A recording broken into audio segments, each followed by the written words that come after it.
நாரதர் கிருஷ்ணருடைய 16,108 மாளிகைகளுக்கும் போய் அங்க எப்படி கிருஷ்ணர் செயல்படுறார், அவருடைய வினோதமான நடவடிக்கைகளை அவர் பார்த்து ஆச்சரியப்படுறார். அதே சமயத்துல ஆச்சரியப்படுறதுக்கும் ஒன்றும் இல்லை, நீங்க பகவான் அப்படிங்கறதையும் உணர்ந்து அவர் போறார். அதுக்கடுத்து கிருஷ்ணருடைய தினசரி செயல்களை பார்த்தோம். கிருஷ்ணருடைய தினசரி செயல்களுடைய முடிவுல நம்ம பார்த்தோம், கிருஷ்ணர் அரசவையில கூடி இருக்கும் போது ஒரு தூதன் ஒருத்தன் இந்த மாதிரி ஜராசந்தன் பல்வேறு ராஜாக்களை 20,000க்கும் மேற்பட்ட ராஜாக்களை சிறைப்பிடிச்சு வச்சிருக்கான். அந்த ராஜாக்கள் எல்லாரும் உங்ககிட்ட சரணடைஞ்சு உங்களுடைய ஷெல்டரை கேட்குறாங்க. ராஜாக்கள் எல்லாரும் உங்களை காப்பாற்ற சொல்லி கூப்பிடுறாங்க அப்படின்னு சொல்லி ஒரு தூதன் சொல்றான். தூதன் அப்படி சொன்னறியும் அதே சமயத்துல நாரதரும் அங்க வரார். நாரதர் அங்க நாரதர் சொல்றார், இந்திரபிரஸ்தத்துல மகாராஜ் யுதிஷ்டர் ராஜசூய வேள்வி நடத்தணும்னு ஆசைப்படுறார். அதுக்கு நீங்க அங்க வரணும் அப்படின்னு சொல்லி விருப்பப்படுறாருன்னு சொல்லி சொல்றார். உடனே அங்க ஒரு குழப்பம் இருக்கு, எதை செய்யணும் முதல்ல அப்படின்னு சொல்லி. ஸோ அங்க அரசவையில் இருக்கவங்க எல்லாரும் ஜராசந்தன் போர் தொடுக்கிறது தான் முக்கியம் அப்படின்னு சொல்லி சொல்றாங்க. அப்ப கிருஷ்ணர் உத்தவருடைய ஆலோசனையை கேட்கிறார். உத்தவர்கிட்ட கேட்கிறார், என்ன செய்யணும், ஜராசந்தனை நம்ம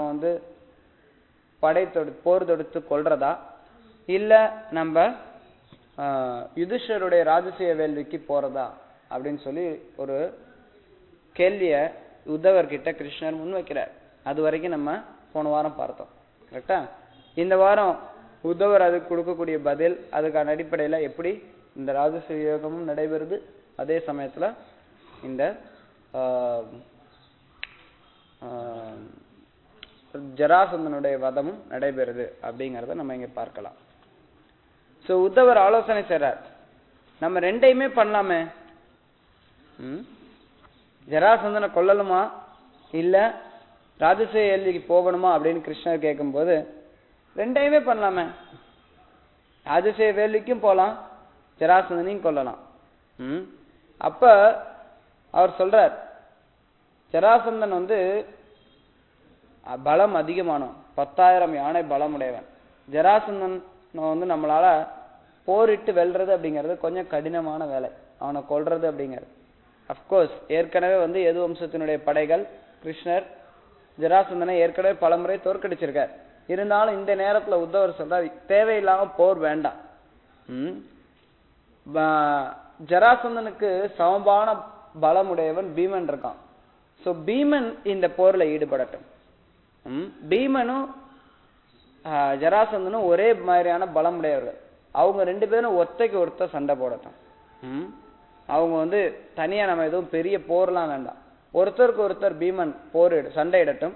ஏன் அப்படின்னா, ஒரு மன்னன் ராஜசூய வேள்வி நடத்தணும் அப்படின்னா மற்ற ராஜாக்கள் எல்லாரையும் வென்று இருக்கணும், இல்ல மற்ற ராஜாக்கள் எல்லாரும் கட்டுப்பட்டு இருக்கணும், அவங்க ஏற்றுக்கணும் யுதிஷ்டர் மகாராஜரை.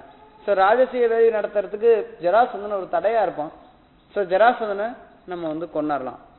சோ பீமன் கொல்லட்டும் அப்படின்னு சொல்லி உத்தவர் ஆலோசனை கொடுக்கிறார்.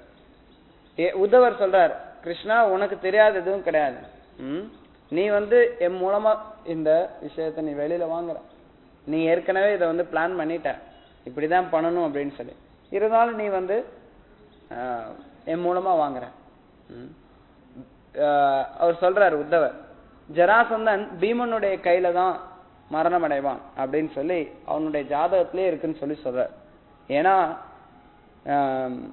உத்தவர் ப்ருஹஸ்பதியினுடைய சீடர், அதனால அவருக்கு ஜோதிட கலை எல்லாம் ரொம்ப நுணுக்கமா தெரியும். அது மூலமா அவர் சொல்றார், நீ ஜராசந்தன் பீமனுடைய கரங்கள்ல தான் மரணம் அடைவான் அப்படிங்கிற ஒரு விஷயத்த அவர் சொல்றார். சோ அதை கேட்டு மேலும் சொல்றார் உத்தவர், ஆனா நீங்க அவனை பிராமண வேடத்துல போய் அணுகணும், கிருஷ்ண நீயும் கூட போகணும், நீங்க இருந்தாலே போதும், பீமன் கண்டிப்பா வெற்றி பெறுவான். நீங்க வந்து நேரடியா போகாம பிராமண வேடத்துல போகணும். ஏன்னா ஜராசந்தன் பிராமண கலாச்சாரத்தை ரொம்ப போற்றக்கூடியவன், வர்ணாசிரம தர்மத்தை மதிக்கக்கூடியவன். அதனால அவன் வந்து பிராமணர்களுக்கு எல்லா தானமும் கொடுப்பான். அப்படி அவன் தானம் கொடுக்க முன் வரும்போது நீங்க வந்து அவனை ஒத்தைக்கு ஒத்த சண்டைக்கு அழைக்கணும் அப்படின்னு சொல்லி உத்தவர் ஆலோசனை கொடுக்கிறார். இப்ப ஒரு கேள்வி எழலாம், பிராமண கலாச்சாரத்தை பின்பற்றக்கூடியவன் ஜராசந்தன், அப்படி இருக்கும்போது அவன் ஏன் கொல்லப்படணும்? அவன் ஒரு முறையான பிராமண கலாச்சாரத்தை பின்பற்றக்கூடியவன், மதிக்கக்கூடியவன், வேத பாரம்பரியத்தை காப்பாற்றக்கூடியவன். அவனை ஏன் கிருஷ்ணர் கொலை பண்ணணும்னு விருப்பப்படுறார்? காரணம்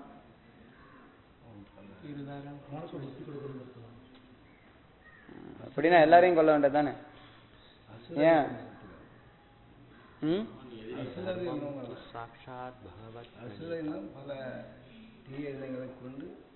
தீய எண்ணங்கள் அப்படின்னா நீங்க எதை தீய எண்ணங்கள்னு சொல்றீங்க? ஜராசந்தன் சைடுல என்ன தீய எண்ணங்கள் இருக்கு? பிராமணர்களை பாதுகாக்கிறான் ராஜா அப்படிங்கிறவன். அதாவது சிசிபால கல்யாணத்துல இருந்து அவனுக்கு ஏற்பட்டது அவன் அண்ணனுடைய அதெல்லாம் ஸ்டோரிலாம் வேண்டாம், தத்துவம் தத்துவம் என்னன்னா பூர்வீக கிருஷ்ணருக்கு அவர் பகிர்ந்து பல முறை தோற்றிருக்கிறாரு, பல முறை அவர். அது கரெக்ட் இல்லைன்னு சொல்ல, குறிப்பா ஒரு கருத்து தேவைப்படுதுங்க. எந்த இடத்துல அவன் வந்து வர்ணாசிரம தர்மத்தை முறையா கடைபிடிக்கிறான், இருந்தாலும் கிருஷ்ணர் அவனை வந்து கொல்லணும்னு விருப்பப்படுறார். ஏன்? இந்த வர்ணாசிரம முறைய வந்து விஷ்ணு பகவான் வந்து வர்ணாசிரமாச்சாரோ விஷ்ணு ஆராத்தியதே. வர்ணாசிரம தர்மம் அப்படிங்கிறது விஷ்ணு ஆராதிக்கிற. அவன் வந்து மேலோட்டமா அவன் வந்து வர்ணாசிரம தர்மத்தை கடைபிடிக்கிற மாதிரி தெரியுது, ஆனா உண்மையில அவன் வர்ணாசிரம தர்மத்தை கடைபிடிக்கல. ஒரு ராஜா அப்படிங்கிறவங்க மத்தவங்க மக்கள் எல்லாரையும் விஷ்ணுவினுடைய வழிபாட்டுல கொண்டு போகணும், வெறுமன சடங்குல மட்டும் மாட்டிக்க கூடாது. இன்னைக்கு நிறைய கோயில்கள்ல போனீங்கன்னா மக்கள் வந்து வெறுமன சடங்குல மாட்டிக்கிறாங்க. அங்க போனா இந்த சடங்கு பண்ணும் இந்த சடங்கு பண்ணும் அப்படின்னு சொல்லி சடங்குலே சிக்கிக்கிறாங்களோ இல்லையா, அவங்க வந்து உண்மையான ஒரு வழிபாடு அந்த அதனுடைய குறிக்கோள் என்ன அப்படிங்கிறத மறந்துருக்காங்க. அந்த மாதிரிதான் ஜராசந்தன் அந்த வர்ணாசிரம தர்மத்தை அவன் மேலோட்டமா கடைபிடிக்கிற மாதிரி, பிராமண கலாச்சாரத்துக்கு பிராமண பாரம்பரியத்துக்கு மதிப்பு கொடுக்குற மாதிரி தெரிஞ்சால் கூட உண்மையில பார்த்தோம் அப்படின்னா அவன் ஜராசந்தன் உண்மையில வர்ணாசிரம தர்மத்தை கடைபிடிக்கலை. வர்ணாசிரம தர்மத்தை அவன் கடைபிடிக்கல. ஏன்னா அவன் வந்து விஷ்ணு சாக்ஷாத் அவரே முன்ன வந்து நிக்கிறார் கிருஷ்ணரா. ஆனா கிருஷ்ணர் கூட சண்டையிடணும்னு பல தடவை கிருஷ்ணரை கூட போரிட்டான். அதனால ஜராசந்தன் வந்து மேலோட்டமா நமக்கு வந்து வர்ணாசிரம தர்மத்தை கடைபிடிக்கிற மாதிரி தெரிஞ்சாலும் உண்மையில அவன் கடைபிடிக்க கிடையாது. இதை நம்ம தெரிஞ்சுக்கணும். சோ இந்த மாதிரி உத்தவர் ஒரு கருத்து சொன்னரையும் அங்க இருக்கக்கூடிய எல்லா பெரியவர்களும் அதை ஆமோதிக்கிறாங்க. கிருஷ்ணரும் ஆமோதிக்கிறார், நாரதரும் ஆமோதிக்கிறார். அப்படி அவங்க ஆமோதித்ததை கேட்டுண்டு கிருஷ்ணர் அந்த எல்லாத்துக்கிட்டையும் அனுமதி வாங்கிட்டு இந்திரபிரஸ்தத்தை நோக்கி போறார். பாண்டவர்களுடைய ராஜாங்கம். பாண்டவர்களுக்கு வந்து இந்திரபிரஸ்தமா பிரிச்சுட்டாங்க. ஹஸ்தினாபுரத்தை ரெண்டா பிரிச்சு, இந்திரபிரஸ்தம் ஹஸ்தினாபுரம்னு ரெண்டா பிரிச்சு, ஹஸ்தினாபுரத்தை திருதராஷ்டிரரும் இந்திரபிரஸ்தத்தை யுதிஷ்டிர மகாராஜனும் ஆட்சி செய்ய ஆரம்பிச்சுட்டாங்க.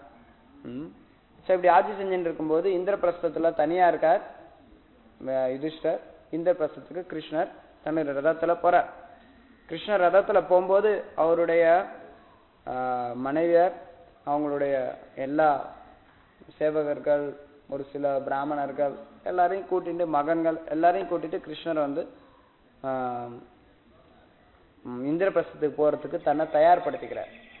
அப்ப தயாராகும் போது அந்த தூதன் கிட்ட சொல்றார், ராஜா கிட்ட எல்லாம் போய் சொல்லு, கவலைப்படாத, நான் கூடிய சீக்கிரம் வந்து அவங்கள காப்பாத்துறேன் அப்படிங்கிற செய்தியை ராஜாக்களுக்கு போய் கொடு அப்படின்னு சொல்லி சொல்றார்.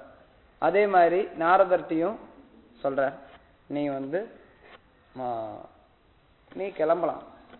நாரதர் வந்து கிருஷ்ணர்கிட்ட விழுந்து வணங்கி கிருஷ்ணர்கிட்ட விடை பெற்று நாரதரும் கிளம்பிடுறார், இந்த தூதரும் கிளம்பிடுறாங்க. இப்ப யுதிஷ்டிர மகாராஜ் கிருஷ்ணர் வர்றார் அப்படிங்கறத கேள்விப்பட்டதையும் ரொம்ப மகிழ்ச்சியோட அவருடைய கண்கள்ல நீர் ததும்ப ஏன்னா ஒரு பக்தனுக்கு கிருஷ்ணரை பாக்குறது அப்படிங்கிறது அவ்வளவு அபரிமிதமான ஒரு ஆனந்தம். கிருஷ்ண பக்தன் யுதிஷ்ட மகாராஜ் கிருஷ்ணரை ரொம்ப நாள் கழிச்சு சந்திக்கிறார் நேர்ல. எப்பவுமே அவர் சதா சர்வகாலம் கிருஷ்ணருடைய உணர்வுலே இருக்கார். இருந்தாலும் யுதிஷ்ட மகாராஜ் இந்த கிருஷ்ணரை நீண்ட நெடுநாள் கழிச்சு சந்திச்சரையும் அவருக்கு மகிழ்ச்சி ஆனந்தம் ரொம்ப அதிகமாகி அவர் கிருஷ்ணரை ரொம்ப அற்புதமா வரவேற்கிறார். சோ அப்படி கிருஷ்ணர் உள்ள நுழையும் போது இந்திரபிரஸ்தத்தினுடைய வர்ணனைகள் இங்கே கொடுக்கப்பட்டிருக்கு.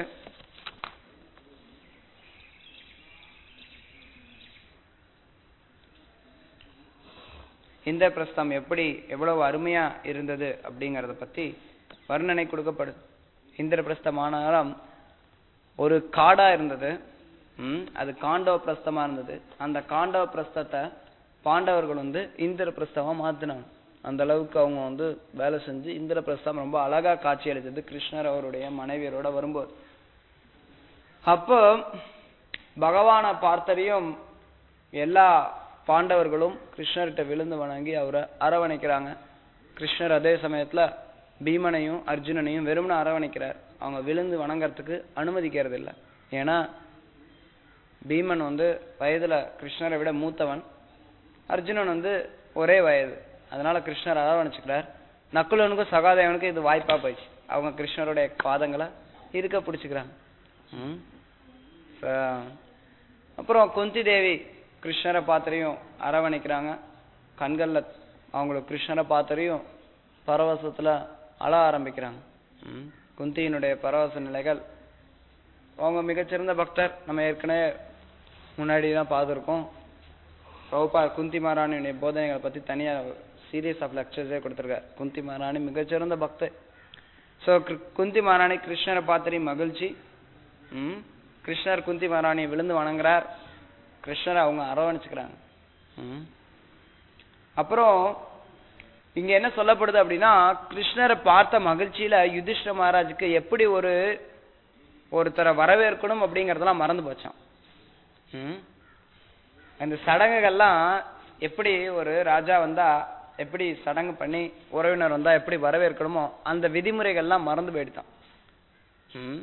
அவர் கிருஷ்ணரை பார்த்தரையும் ரொம்ப ஆர்வம் மிகுதியில பக்தியில அவர் வரவேற்றார ஒழிய சடங்குப்படி அவர் வரவேற்கலையா. சடங்கெல்லாம் அவருக்கு மறந்து போச்சான். எல்லாம் மாத்தி மாத்தி பண்றாங்களாம். இதுதான் பக்தியினுடைய உயர்ந்த நிலை. பக்தியினுடைய ஆரம்ப நிலையில ஒருத்த சடங்குகளை பின்பற்றி பகவானை வழிபடுறான். அதே சமயத்துல பக்தியினுடைய உயர்ந்த நிலைக்கு போகும்போது அவன் இயற்கையா பகவான் மேல வழிபட ஆரம்பிக்கிறான். சோ கிருஷ்ணனை பார்த்தரையும் அவனுடைய இயற்கையான வழிபாடு தான் அங்க முன்ன வந்ததை ஒழிய அந்த சடங்குகள் அங்க முன்ன வர கிடையாது. சோ அந்த கிருஷ்ணரை முறையா வரவேற்க தவறுனாலும் அது முறையான வழிபாடாகும். நம்ம எல்லாம் பார்த்தோம்னா அதே சமயத்துல நம்ம முறையா பகவானையோ பகவானுடைய பக்தர்களையும் முறையா எப்படி வரவேற்கணும் அப்படிங்கறத நம்ம தெரிஞ்சுக்கணும். எப்படி யுதிஷ்ட மகாராஜ் அந்த இந்திரபிரஸ்தத்தினுடைய அரண்மனைக்கு வந்தரையும் அங்க திரௌபதி கிட்ட குந்தி மகாராணி சொல்றான், நீ கிருஷ்ணருடைய ராணியர்கள் எல்லாம் வழிபடு அப்படின்னு சொல்லி திரௌபதி கிருஷ்ணருடைய ராணியர்கள் எல்லாருக்கும் வழிபட்டு அவங்களுக்கு ஆடை ஆபரணங்கள் விலை மதிப்புடைய பொருள்கள் எல்லாத்தையும் கொடுத்து வரவேற்கிறாங்க. சோ வரவேற்று அவங்க கேக்குறாங்க கிருஷ்ணர்கிட்ட, கிருஷ்ணா இங்க கொஞ்ச நாள் நீ தங்கிரு அப்படின்னு சொல்லி. கிருஷ்ணர் தங்கறதுக்கு ஒத்துக்கிறார். அப்படி ஒத்துண்டு தினமும் கிருஷ்ணர் வெளியில போறார். தினமும் கிருஷ்ணர் வெளியில போய் மக்களை சந்திக்கிறார். இந்திரபிரஸ்த மக்களுக்கு மாபெரும் மகிழ்ச்சி. அர்ஜுனனோட ரதத்துல போறார். அர்ஜுனனோட ரதத்தை போய் பல்வேறு அங்க இங்க போய் நிறைய காலங்களை அவர் பல மாதங்கள் கிருஷ்ணர் இந்திரபிரஸ்தத்துல கழிக்கிறார். சோ அப்படி கிருஷ்ணர் இந்திரபிரஸ்தத்துல இருக்கும்போது அக்னி தேவன் கிருஷ்ணர்கிட்ட ஒரு முறை அணுகுறான். ஓ கிருஷ்ணா, அதாவது பாண்டவர்கள்ட்ட அக்னி தேவனுக்கு பசியா இருக்குங்கும் போது அக்னி தேவனுக்கு ஒரு காட்டை கொடுப்பாங்க. காண்டவ காடு அப்படின்னு ஒரு காட்டை அக்னி தேவன் அக்னி தேவனுக்கு சாப்பாடு. நமக்கெல்லாம் சாப்பாடுன்னா எதை சாப்பிடுறோம். அக்னி தேவனுக்கு சாப்பாடு என்ன? அக்னி தான். அக்னி தேவனுக்கு அக்னி தான் சாப்பாடு. அதனால அக்னி வேணும், அந்த அக்னியை பிரயோகப்படுத்தணும் அப்படிங்கும்போது அந்த காண்டவ காட்டை வந்து அக்னி தேவனுக்கு உணவா கொடுக்குறாங்க அர்ஜுனன். ஸோ அர்ஜுனனும் கிருஷ்ணனும் கொடுக்கும்போது அந்த காண்டவ காட்டை அழிச்சிடுது அக்னி. அழிச்சனே அது உள்ள வந்து மாயா தானவா அப்படின்னு சொல்லி ஒரு அசுரன் இருப்பான், ஒரு மாயாவி அசுரன். அந்த மாயாவி அசுரனுக்கு நெருப்பு சூழ்ந்தறியும் என்ன பண்றதுன்னு தெரியாம இருக்கும்போது அப்ப அர்ஜுனனும் கிருஷ்ணனும் சேர்ந்து அந்த மாயாசுரனை காப்பாற்றுவாங்க. அதனால அந்த மாயாசுரன் வந்து அர்ஜுனனுக்கு ஏதாவது நல்லது செய்யணும் அப்படின்னு சொல்லி விருப்பப்பட்டு ஒரு அற்புதமான மாளிகையை கட்டி கொடுப்பான். பாண்டவர்கள் வசிக்கிறதுக்காக ஒரு மாயக்கோட்டையை கட்டி கொடுப்பான். அந்த இந்திரபிரஸ்த நகருக்குள்ளார ஒரு அரண்மனை, மாய அரண்மனை ஒன்றை அவன் அந்த மாயா தானவா அப்படிங்கிற அசுரன் பாண்டவர்களுக்காக கட்டி கொடுப்பான். அந்த மாயா தானவா அப்படிங்கிறது ரொம்ப அற்புதமான ஒரு மாளிகையா இருந்தது. அதுல வந்து பல மாயாவி செயல்கள்லாம் இருக்கும். தரைன்னு நினைச்சா தண்ணியா இருக்கும், தண்ணின்னு நினைச்சா தரையா இருக்கும். இது மாதிரி ரொம்ப நுணுக்கமா ஒரு விந்தையான ஒரு செயல்களா இருக்கும். இப்ப இதுதான் இப்படி கிருஷ்ணர் இந்திரபிரஸ்த நகரத்துல கொஞ்ச நாள் வாழ்ந்து வர்றார். அப்ப யுதிஷ்டர் தன்னுடைய ஆசையை முன்வைக்கிறார், நான் வந்து ராஜசீய வேள்வி நடத்தணும் அப்படின்னு விருப்பப்படுறேன். எதுக்காக நான் ராஜசீய வேள்வி நடத்தணும்னு விருப்பப்படுறேன்? பொதுவா பக்தன் அப்படிங்கிறவன் எந்த ஒரு ஆசைகளும் இல்லாம செயல்படணும். அப்படி இருக்கும்போது யுதிஷ்ட மகாராஜ் பக்தர்கள்ல மிகச் சிறந்தவரா கருதப்படுறார். அவரு ஏன் ராஜசீய வேள்வி நடத்தணும்னு ஆசைப்படுறார்? Any thought? சொல்லணும் பிரபு, ஏன் யுதிஷ்ட மகாராஜ் ராஜசீய வேள்வி நடத்தணும்னு ஆசைப்படுறார்? தெரியலையா?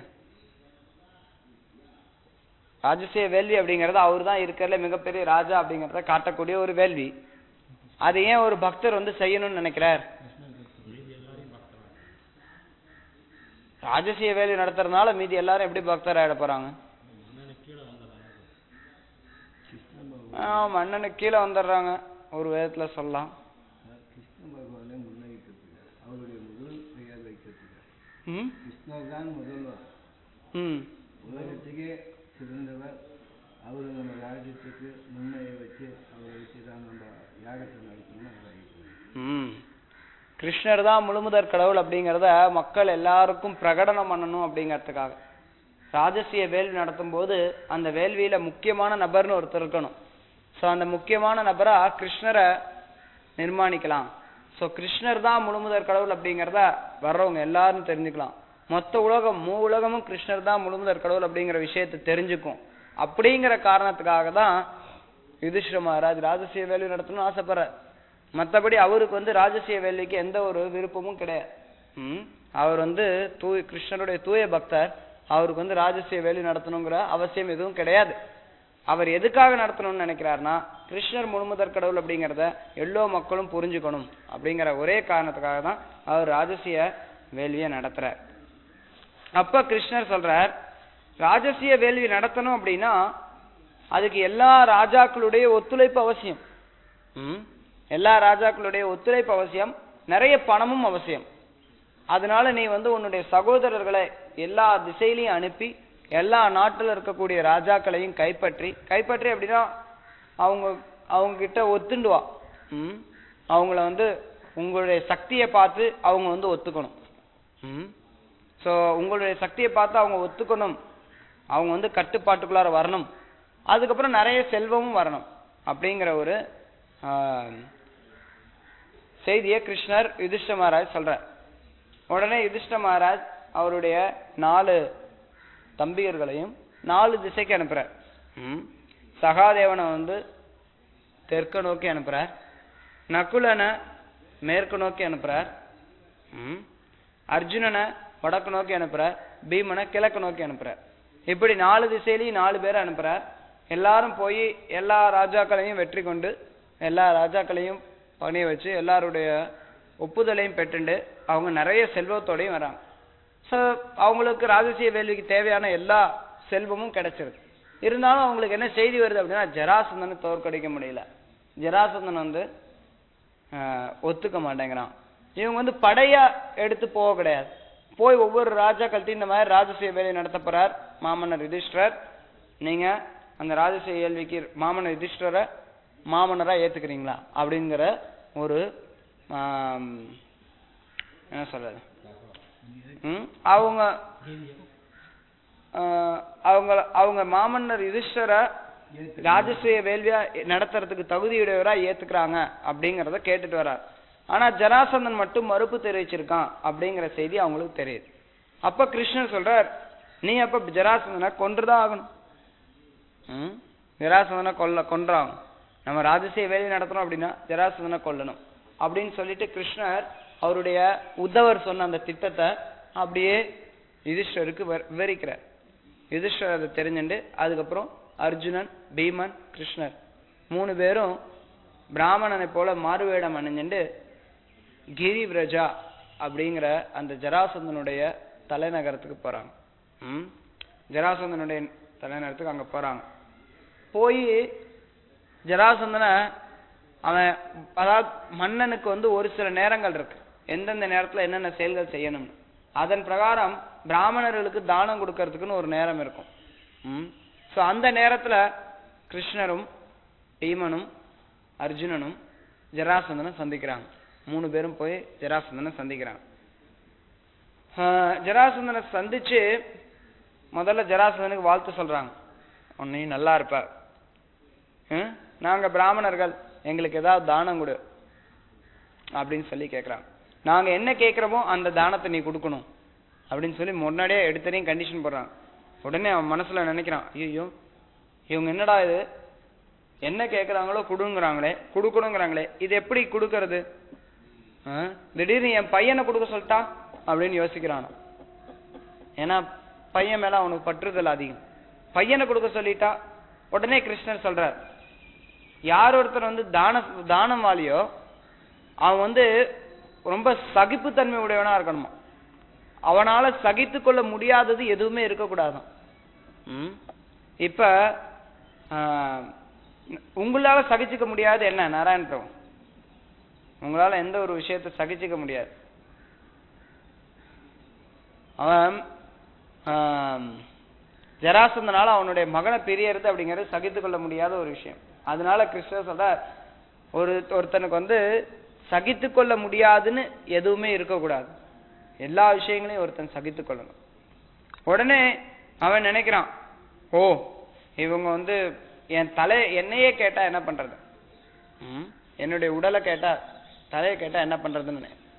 அப்ப கிருஷ்ணர் அதுக்கு அவன் நினைக்கிறான். அவன் நினைக்கிறதுக்கெல்லாம் கிருஷ்ணர் வந்து பதில் கொடுக்கிறார்.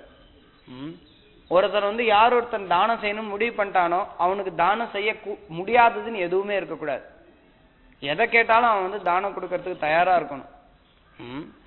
அப்புறம் அவன் நினைக்கிறான், ஒருவேளை இவங்க நம்மளுடைய எதிரியா இருந்துட்டா என்ன பண்றது. அதுக்கு கிருஷ்ணர் சொல்றார், தானம் கொடுக்கணும்னு முன் வந்தவன் வந்து எதிரி நண்பன் அப்படின்லாம் பார்க்க கூடாது அப்படின்னு கிருஷ்ணர் ரொம்ப சாமர்த்தியமா பேசுறார். சாமர்த்தியமா பேசிட்டு இன்னும் சொல்றார், அவர் வந்து உதாரணம் கொடுக்கிறார். பல்வேறு நபர்கள் தானத்தினால பெருமை வாய்ந்தவர்கள் ஆயிருக்காங்க. தானம் கொடுக்கறதுனால எவ்வளவு பேர் வந்து ரொம்ப மிகப்பெரிய நிலையை அடைஞ்சிருக்காங்க. நீ உதாரணத்துக்கு பார், ஹரிச்சந்திரன். ஹரிச்சந்திரன் கதை தெரியுமா உங்களுக்கு?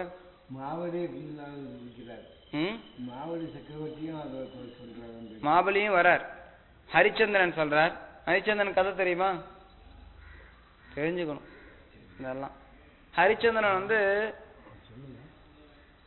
சொல்லுங்க.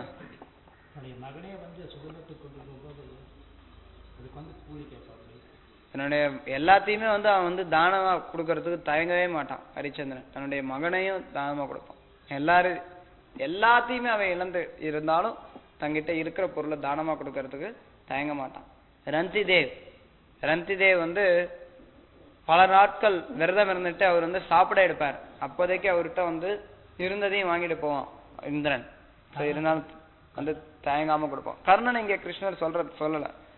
கிருஷ்ணர் சொல்லக்கூடியது ஹரிச்சந்திரன், ரந்திதேவ், உஞ்சகுருத்தி முத்கலா, சிபி சக்கரவர்த்தி, பலி மகாராஜ், இவங்களெல்லாம் அவர் சொல்றார். உதாரணமா கொடுக்குறார். இவங்கெல்லாம் வந்து நித்தியத்துவத்தை அடைஞ்சாங்க. வெறும்னா அவங்க வந்து இந்த தற்காலிகமான ஜட உலகத்துல ஒரு சில விஷயங்களை தியாகம் பண்ணதுனால, ஒரு சில விஷயங்களை தானம் பண்ணாத, அதனால நீனும் வந்து தானம் பண்ணணும் அப்படின்னு சொல்லி சொல்ற. அப்ப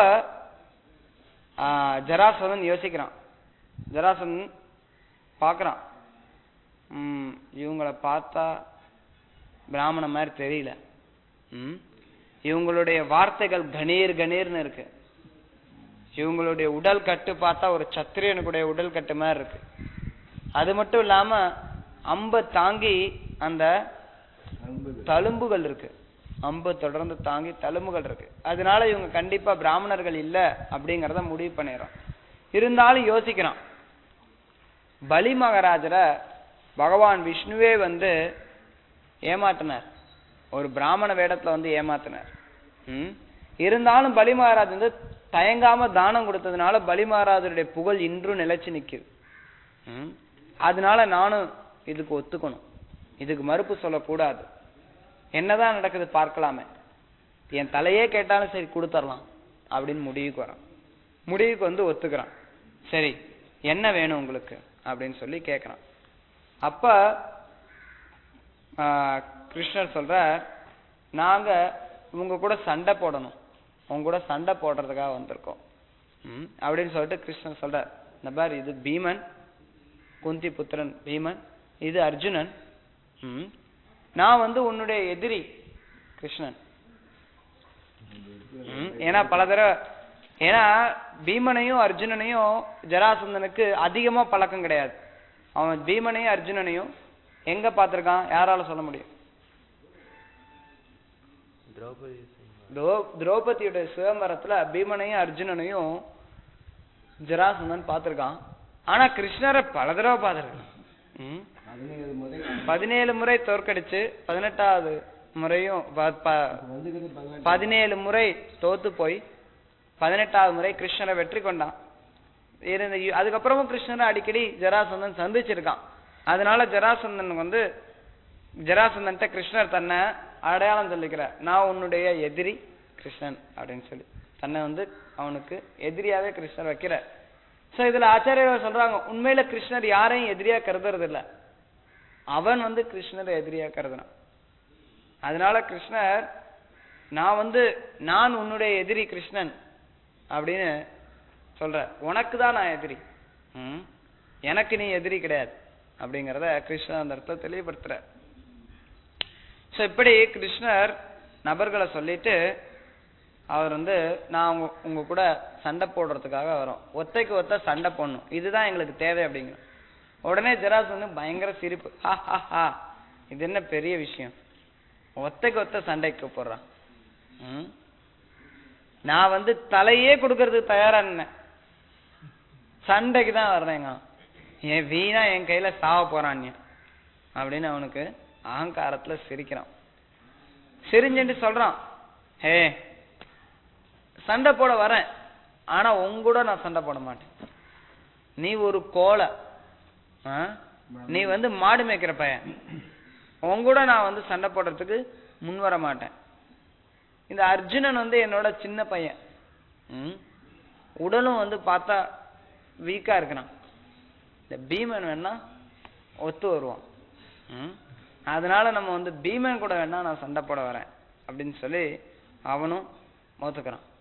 பீமனும் வந்து சரி வா போடலாம் சண்டை போடலான்னு சொல்லிட்டு 2 பேரும் கதை எடுத்துட்டு ஊருக்கு ஒதுக்குப்புறமா போறாங்க. ஏன்னா வேத கலாச்சாரத்துல எந்த ஒரு போருமே வந்து ஊருக்குள்ளார நடக்காது, ஊருக்கு ஒதுக்குப்புறமா அவங்க போறாங்க. ஊருக்கு ஒதுக்குப்புறமா போய் 2 பேரும் கதையை வச்சு சண்டை போட ஆரம்பிக்கிறான். அந்த சண்டை ரொம்ப தீவிரமா இருக்கு, எல்லாரும் மேல்வாசிகள் எல்லாரும் ரசிக்கிறாங்க இதை. ஏன்னா அவ்வளவு ஒரு அற்புதமான கதாயுதத்தினுடைய கலைகள் வந்து அங்க காட்டப்படுதான். 2 பேருமே சமமான பலமுடையவர்களா தெரியுது.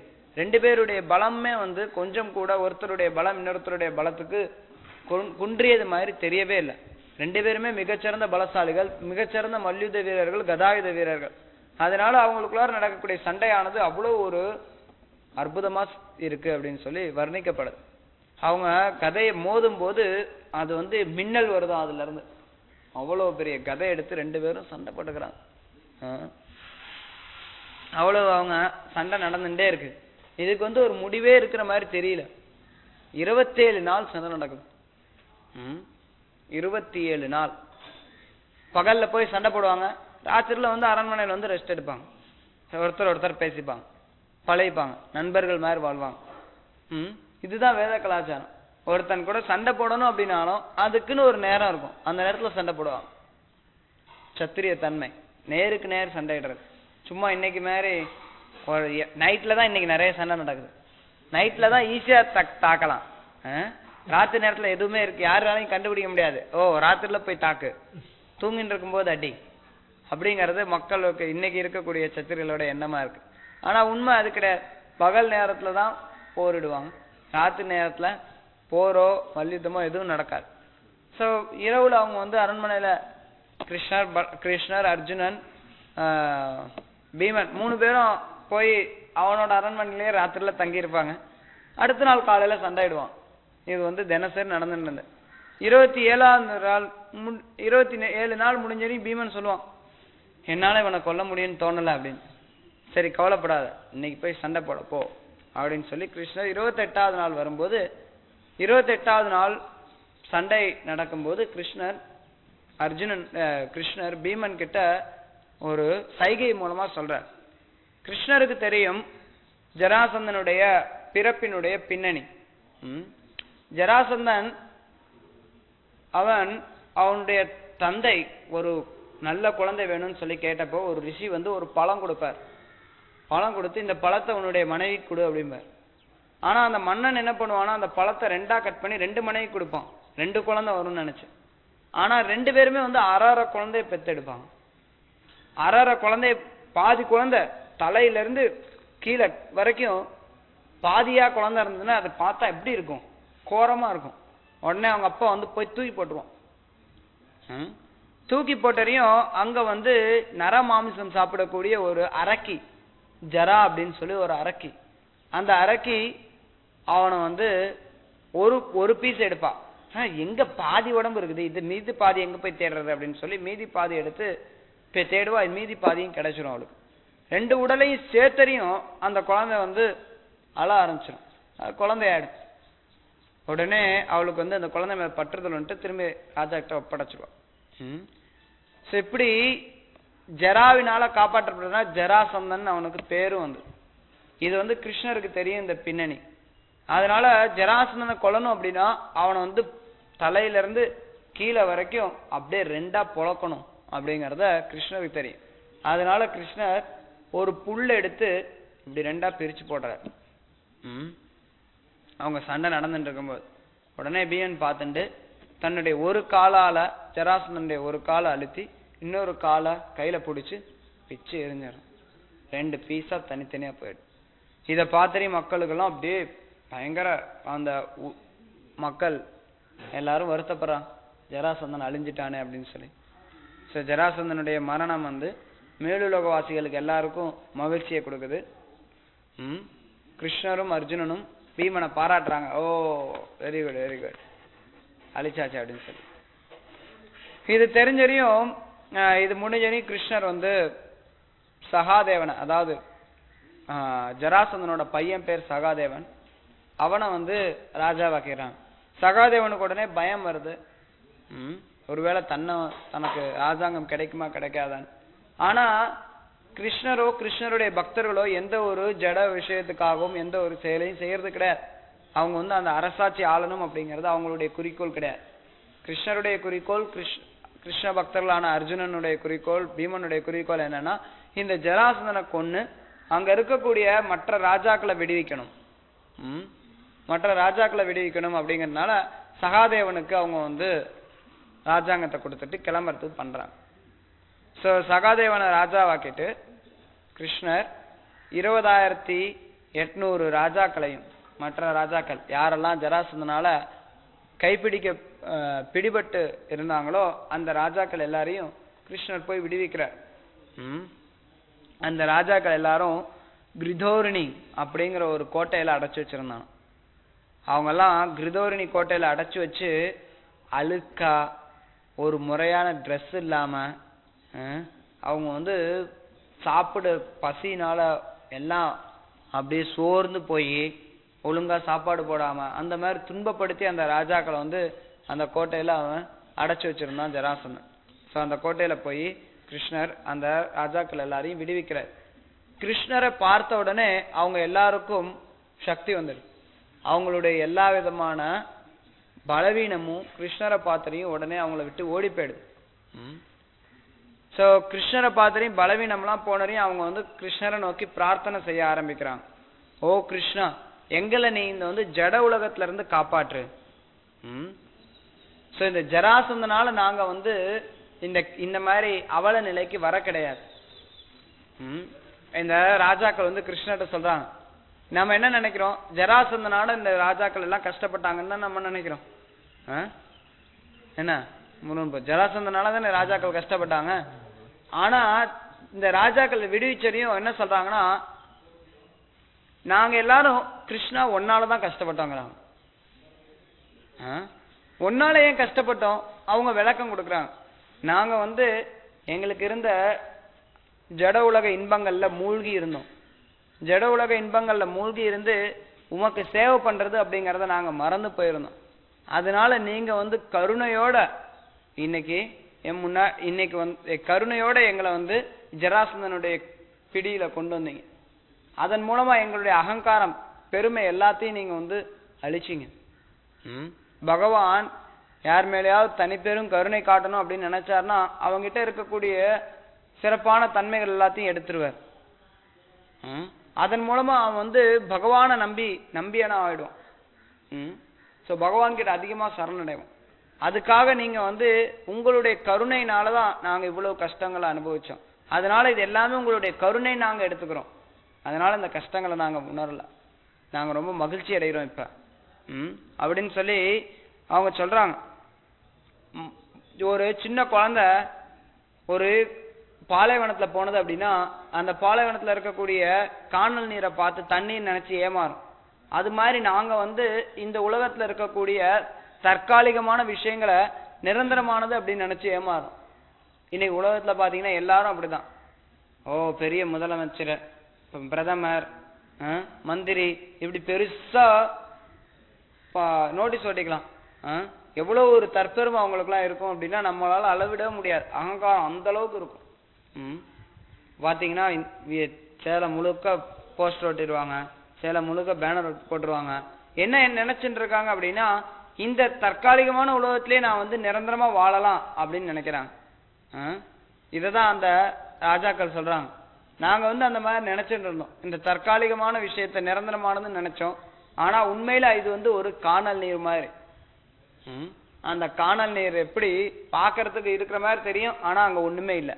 அது மாதிரி இந்த ஜட உலகத்துல இருக்கக்கூடிய இன்பங்கள் எல்லாம் உண்மையில எந்த விதத்திலும் இன்பமே கிடையாது அப்படிங்கிற அவங்களுடைய உணர்வுகளை அவங்கள வந்து வெளிப்படுத்துறாங்க ராஜாக்கள் எல்லாரும். அவங்க ராஜாக்கள் வந்து கிருஷ்ணர்கிட்ட சொல்றாங்க, எங்களுக்கு எங்களுடைய ராஜாங்கம்லாம் இனிமேட்டு அவசியம் இல்லை,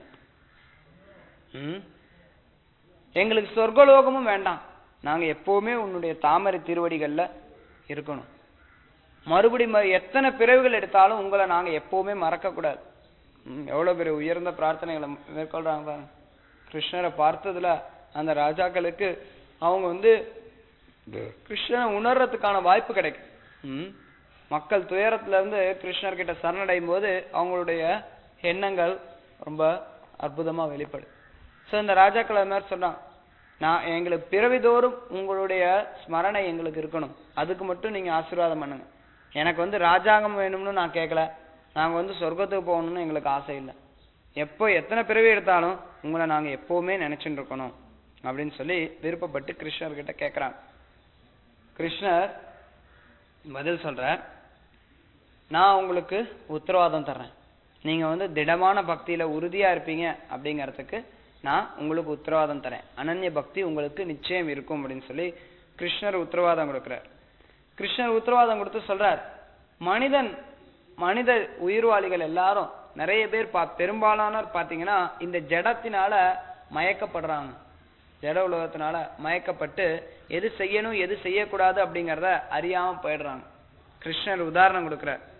ஹைஹயா, நகுஷா, வேணா, ராவணா, நரகா இப்படி நிறைய அசுரர்கள் வந்து தங்கள் கிட்ட இருந்த செல்வத்தினாலையும் தங்க கிட்ட இருந்த அதிகாரத்தினாலையும் சக்தினாலையும் தற்பெருமை கொண்டிருந்தாங்க. அவங்க எல்லாரும் காலப்போக்குல அழிஞ்சு போயிட்டாங்க. கிருஷ்ணர் சொல்றார், இவங்க மட்டும் கிடையாது, தேவர்கள் கூட பார்த்தீங்க அப்படின்னா ஜட உலக இன்பத்தினால மயக்கப்படுறாங்க. தேவர்கள், மனிதர்கள், பெண்கள், அசுரர்கள் எல்லாருமே ஜட உலகத்தினால மயக்கப்படுறாங்க. எல்லாருமே ஜட உலகத்தினுடைய இயற்கையினுடைய கட்டுப்பாட்டுல இருக்காங்க. ஆனா உங்களுக்கு நான் வந்து திடமான பக்தியில நீங்க ஸ்திரமா இருப்பீங்க அப்படின்னு சொல்லி ஆசீர்வாதம் பண்றேன்னு சொல்லி கிருஷ்ணர் ஆசீர்வதிச்சு சொல்றார். நீங்க போய் உங்களுடைய ராஜாங்கத்தை ஆட்சி செய்யுங்க, என்ன வழிபட்டு என்னுடைய சேவையா நீங்க வந்து அரசாளணும். புத்தியோட உன்னுடைய மனதை வந்து என்ன நிலைநிறுத்தி நீங்க வந்து ஆட்சி செய்யுங்க, தர்மத்தின் பிரகாரம் செயல்படுங்க, வேத வழி வாழுங்க அப்படின்னு சொல்லி கிருஷ்ணர் அறிவுரை செலுத்தி அவங்கள அனுப்பி வைக்கிறார். அப்படி நீங்க செய்யறது மூலமா எப்பவுமே நீங்க என்ன நினைச்சுட்டு இருப்பீங்க, என்னை எப்பவுமே நினைச்சுட்டு இருந்து இறுதியில நீங்க எங்கிட்ட வந்து சேருவீங்க அப்படின்னு சொல்லி ஆசீர்வாதம் பண்றார். அதுக்கப்புறம் கிருஷ்ணர் ஏற்பாடு பண்றார் அவங்க குளிக்கிறதுக்கு, அவங்களுக்கு புது உடைகள், அற்புதமான உடைகளுக்கு, அவங்களுக்கு நகைகள், ஆபரணங்கள், கிரீடம். ஏன்னா ஒரு ராஜா அப்படின்னா அதெல்லாம் இருக்கணும். இவங்க எல்லாத்தையும் ஒழுங்கான உடை இல்லாம அவங்க வந்து பல நாட்கள் மாதங்கள் குளிக்காம ரொம்ப கேவலமான ஒரு சூழ்நிலையில இருந்தாங்க.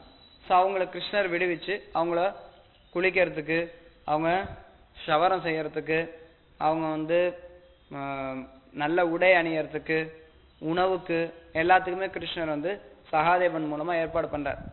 யாரு சகாதேவன்? ஜராசந்தனோட பையன். ஞாபகம் வச்சு. சகாதேவன் மூலமா ஏற்பாடு பண்ணாங்க. அதுக்கப்புறம் கிருஷ்ணர் அந்த ராஜாக்கள் எல்லாரையும் ரதமும் கொடுத்து அவங்கள அனுப்பி வைக்கிறார் அவங்கவுங்க நாட்டுக்கு. அதுக்கப்புறம் சகாதேவன் கிருஷ்ணரை வழிபடுறான், கிருஷ்ணரை பூஜை பண்றான். கிருஷ்ணரை பூஜை பண்ணவே கிருஷ்ணர் வந்து அங்கிருந்து அதுக்கப்புறம் கிளம்பி இதை போய் யுதிஷ்ட மகாராஜுக்கு தெரிவிக்கிறாங்க இந்த செய்தியை. யுதிஷ்ட மகாராஜ் ரொம்ப மகிழ்ச்சி அடைகிறார். அங்க இருக்கக்கூடிய இந்திரபிரஸ்தத்தை சேர்ந்த எல்லா மக்களுமே வந்து ஜராசந்தன் மரணம் அடைஞ்சதையும் அதனால பல ராஜாக்கள் விடுவிக்கப்பட்டதையும் கேட்டு ரொம்ப மகிழ்ச்சி அடைகிறாங்க. அடுத்த அத்தியாயம் 74, சிசுபாலனுடைய முக்தி.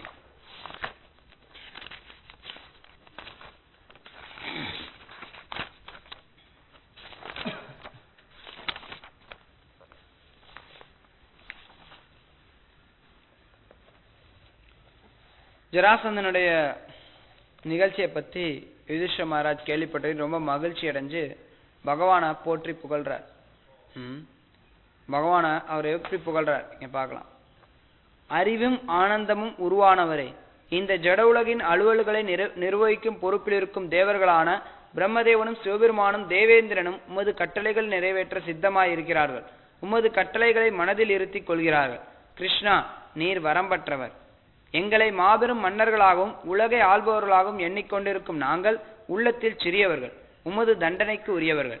ஆனால் ஆச்சரியம், எங்களை தண்டிப்பதற்கு பதிலாக நீர் கருணை கூர்ந்து எங்களின் வேண்டுகோளை நிறைவேற்றுகிறீர். பிரபுவாகிய நீர் ஒரு சாதாரண மனிதராக நடந்து கொள்வதைக் கண்டு மற்றவர்கள் ஆச்சரியப்படுகிறார்கள். சூரியனின் வெப்பம் உதயத்திலிருந்து அஸ்தமனம் வரை வேறுபடுவதாக தோன்றினாலும் உண்மையில் அது ஒருபோதும் மாறுபடுவதில்லை. நீர் பரமனான சமநிலையில் இருப்பதால் ஜட நடப்புகளால் மகிழ்வடைவதோ வருந்துவதோ இல்லை. கிருஷ்ணரை புகழ்ந்து பேசுறாரு. அவரு என்ன உதாரணம் கொடுக்கிறாருன்னா ஒரு சூரியனை உதாரணம் கொடுக்கிறார். சூரியனுடைய வெப்பம் பார்த்தோம் அப்படின்னா அது எப்பவுமே அப்படியே தான் இருக்கும். நம்ம வெளியில பாக்குறதுக்கு அந்த வெப்பம் வந்து ஒரு சில நேரத்துல அதிகமா இருக்கிற மாதிரி தெரியலாம், ஒரு சில நேரத்துல கம்மியா இருக்கிற மாதிரி தெரியலாம். ஆனா உண்மையில சூரியனுடைய வெப்பம் எப்பவும் ஒன்றா தான் இருக்கு. சூரியனுடைய வெப்பம் அது மாறுறது கிடையாது. அது மாதிரி கிருஷ்ணரும் அவருடைய எதிரிகள், நண்பர்கள், கால சூழ்நிலை இதுக்கு மாறுபட்டவர்கள் கிடையாது. அவர் என்றும் எப்போதும் நிலையானவர் அப்படிங்கிறத அவர் வந்து மேற்கோள் காட்டுறார். அதுக்கப்புறம் யுதிஷ்ட மகாராஜ் ராஜசூய யாகத்துக்கு தேவையான ஏற்பாடுகள்லாம் அவர் வந்து செய்கிறார். அதுக்கு தேவையான காலத்தை ஃபிக்ஸ் பண்றார். அதுக்குன்னு எந்த நேரத்தை நடத்தணும், நாள்லாம் எல்லாம் ஏற்பாடு பண்றார். அப்படி ஏற்பாடு பண்ணிட்டு அவர் வந்து எல்லாரையும் வரவேற்கிறார். அவர் வந்து ஏன்னா ராஜசூய வேள்வி அப்படின்னா அது பிரபஞ்சம் மொத்தத்திலையும் நடைபெறக்கூடியது. ஸோ மொத்த பிரபஞ்சத்துல இருக்கக்கூடிய எல்லாரையும் அவர் வந்து வரவேற்கிறார். எல்லாரையும் வந்து வரவழைக்கிறார், வாங்கன்னு சொல்லி அவங்கள கூப்பிடுறார். அதுல குறிப்பா அவர் வந்து மிக பெரிய நபர்கள் எல்லாரையும் அவர் வந்து மிகச்சிறந்த பிராமணர்கள், ரிஷிகள் எல்லாத்தையும் அவர் வந்து முக்கியமான நபர்களா, பூஜாரிகளா, அந்த ராஜசூய வேலையை நடத்தக்கூடிய பிராமணர்களா அவர் வந்து நிர்மாணிக்கிறார். வியாசதேவர், பரத்வாஜ், சுமந்து, கௌதமா, அசிஷ்டா, வசிஷ்டா, சவனா, கன்வா, மைத்ரேயா, இவங்கெல்லாம் பெரிய பெரிய ரிஷிகள். கவஷா, த்ரிதா ஒரு பெரிய ரிஷி, விஸ்வாமித்ரா, வாமதேவ், சுமதி, ஜைமினி, கிரது, பைலா, பராசரா, கர்கமுனி, வைஸ்வம்பாயனா, அதர்வா, கஷ்யபா, தௌமியா, ராமா, பார்கவாஸ், ஆஷுரி, வீதிஹோத்ரா, முச்சுதானா, வீரசேனா, அக்ருதவர்ணா, இப்படி பல்வேறு இவங்கெல்லாம் பெரிய பெரிய ரிஷிகள். இந்த ரிஷிகள் எல்லாரையும் அவங்க வந்து இந்த யாகத்தை நடத்துறதுக்கு நிர்ணயிக்கிறாங்க. இவங்கெல்லாம் இந்த யாகத்தை நடத்துறதுக்கு முக்கியமான நபர்களா வராங்க. அப்புறம் யாகத்தின்ல பங்கெடுத்துக்கிறதுக்கு பல பேரையும் எல்லா உலகம் முழுக்க இருக்கக்கூடிய எல்லா ராஜாக்களையும் யுதிஷ்டிர மகாராஜ் அவர் வந்து அழைப்பு எடுக்கிறார். அதே சமயத்துல துரோணாச்சாரியர், பீஷ்மர், கிருபாச்சாரியர், துரியோதனன், திருதராஷ்டிரர், அவங்க கௌரவர்களுடைய ஹஸ்தினாபுரத்தில் இருக்கக்கூடிய எல்லாரும், அவங்களுடைய பையங்க விதுரர், இவங்க எல்லாருக்கும் அழைப்பு எடுக்கிறாங்க. அது மட்டும் இல்லாம மேலோகவாசிகளும் வராங்க. பிரம்மா, இந்திரா, சிவா, பல்வேறு தேவர்கள், சித்தர்கள் எல்லாரும் அங்க வந்து வராங்க. சோ இப்படி எல்லாரும் வந்து இந்த ராஜசூய வேள்வியில பங்கெடுத்துக்கிறாங்க.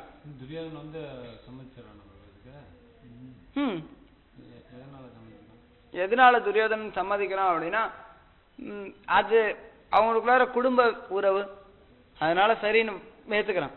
இது வந்து அந்த இடத்துல சண்டை போடணுங்கிற அவசியம் கிடையாது. கொஞ்சம் மன வருத்தம் தான், அது என்னங்கிறது பின்னாடி பார்க்கலாம்.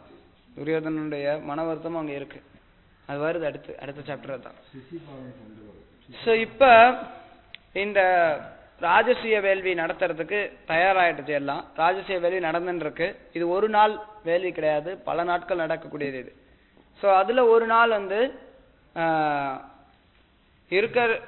அதுல முக்கியமான நாள்ல வந்து இந்த ராஜசூய வேள்வியை யாருக்கு அர்ப்பணிக்க, யாராவது முக்கியமான நபரை வச்சு அவங்கள வந்து வழிபடுவாங்க. ஸோ இருக்கிறதுலே மிக முக்கியமான நபர் யார் அப்படிங்கிற ஒரு கேள்வி அங்கே எழுது. யார் மிக முக்கியமான நபர்? கிருஷ்ணா. நம்ம சொல்லிடலாம் டக்குன்னு கிருஷ்ணான்னு. அங்க இருக்கவங்களுக்குள்ளார குழப்பம். பெரிய பெரிய ரிஷிகள், முனிவர்கள் எல்லாரும் இருக்காங்க. ஆனா அவங்களுக்குள்ளார குழப்பம். யாரை நம்ம வந்து தீர்மானிக்கிறது மிக முக்கியமான நபரா அப்படின்னு. பெரிய பெரிய ரிஷிகளுக்கு, முனிவர்களுக்கு தெரியும்.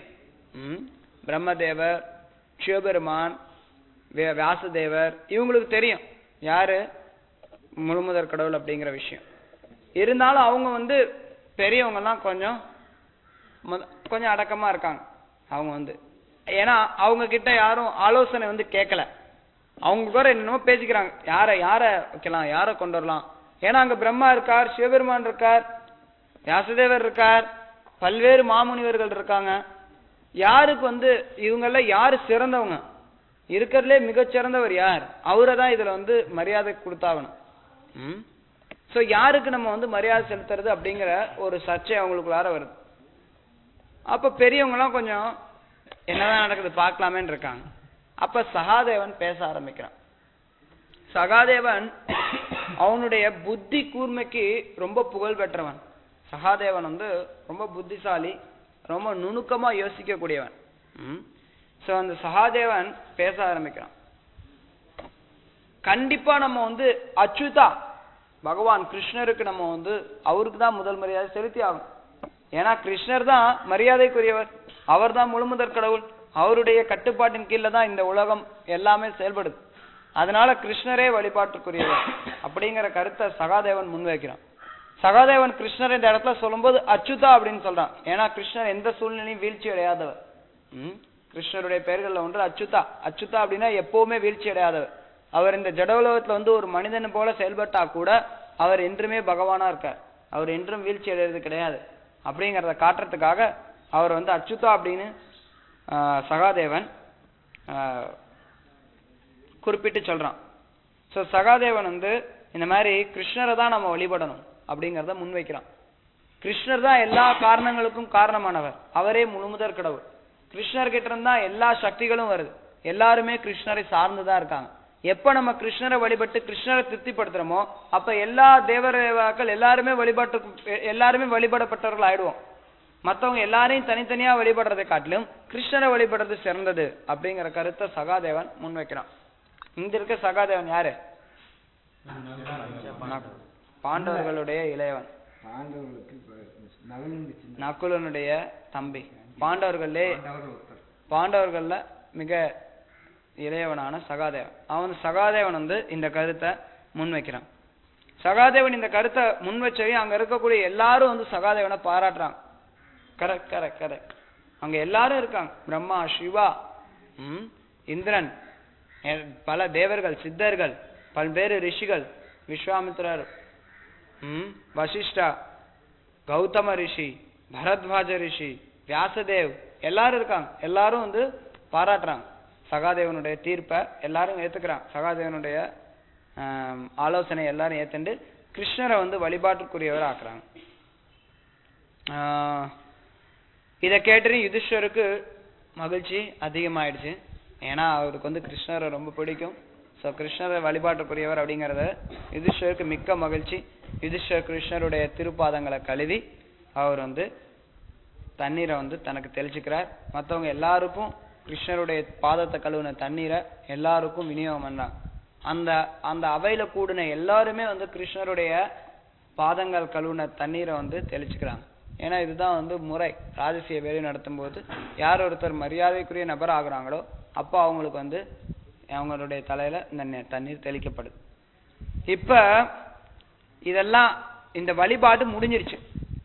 முடிஞ்சறியும் சிசுபாலன் பேச ஆரம்பிக்கிறான், கிருஷ்ணர் மேல கோபத்தை காட்ட ஆரம்பிக்கிறான். உடனே ஒருத்தர் நினைக்கலாம், ஏன் சிசுபாலனை ஏன் கிருஷ்ணரை பத்தி சகாதேவன் முதல்ல போற்றி சொன்னானே அப்பயே சொல்லாம, அப்ப இந்த சிசுபாலன் வந்து கிருஷ்ணரை எதிர்த்து சொல்லாம ஏன் இப்ப சொல்றான்? யாருக்கா யோசிச்சிருக்கீங்களா? என்ன காரணம் இருக்க முடியும்? சொல்லுங்க பார்க்கலாம். ருக்மிணி திருமணத்துல வந்து போறாங்க. அடுத்தது கிருஷ்ணர் வந்து சிசுபாலன். இல்ல கேக்குற கேள்வி நல்லா புரிஞ்சுக்கோ. அதாவது முதல்லயே கிருஷ்ணரை பத்தி இகழாம கிருஷ்ணரை எல்லாரும் வழிபட்டதுக்கு அப்புறம் ஏன் சிசுபாலன் இப்படி குற்றம் சொல்றான்? அதுக்கு தகுதியில் தானே அவங்க வாதம் கொண்டு வரான். அதெல்லாம் கரெக்ட், அதெல்லாம் வரப்போகுது. இப்ப கருத்தை மிஸ் பண்ணு. என்ன ஏன் இது இந்த வாதத்தை ஏன் அவன் முன்னாடியே வைக்கல, ஏன் இப்ப வைக்கிறான்? அதுதான் அது முன்னாடியே சொல்லிருக்கலாமே.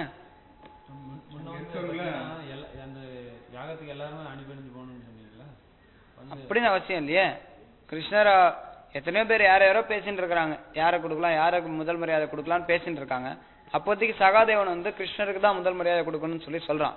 அப்ப அந்த இடத்துல சொல்லிருக்கலாம்ல சிசுபாலன். நிறைய பேர் கிருஷ்ணருக்கு தான் ஆதரவா இருப்பாங்கன்றதுனால முன்னாடி அப்படி ஆதரவா எல்லாரும் நிறைய பேர் கிருஷ்ணருக்கு தான் இருப்பாங்க அப்படின்னா அப்ப ஏன் இப்ப ஏன் பேசணும்?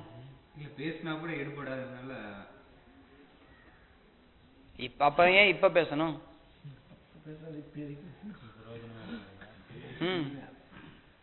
தனிப்பட்ட முறையில் என்ன பேசுறாரு? ஓகே, அத பாப்போம். அதுக்கப்புறம் என்ன ஏன் பேசுறாருங்கிறது உங்களுக்கு யாருக்காவது தெரியுதான்னு பாக்கலாம். அவர் சொல்றார், கொஞ்சம் வெயிட் பண்ண. அவன் கோவத்தோட பேச ஆரம்பிக்கிறான். என்ன பேச ஆரம்பிக்கிறான்? முதல்ல என்ன சொல்றான் அப்படின்னா, நீங்க வந்து இந்த சின்ன பையன், அதாவது சகாதேவன் சொல்றான், சின்ன பையனோட வாயில இவ்வளவு பெரிய படிச்ச பண்டிதர்கள், முனிவர்கள், ரிஷிகள் எல்லாரும் ஏமாந்து போயிட்டீங்க. இவன் பொடி பையன் சொன்னான்னு சொல்லி நீங்களும் கேட்டுட்டு நீங்க பாட்டுக்கு கிருஷ்ணரை கொண்டு முன்னாடி வச்சுட்டீங்க. கிருஷ்ணனுக்கு வந்து அவனுக்கு என்ன பிறவினே தெரியாது, என்ன குலம்னே தெரியாது, அவன் ஒரு சத்திரியனே கிடையாது, போர்ல இருந்து ஓடி போனவன். எப்படி கிருஷ்ணரை வந்து தொடர்ந்து நிந்திக்க ஆரம்பிக்கிறான். அது படி நான் என்ன சொல்றான் அப்படின்னு.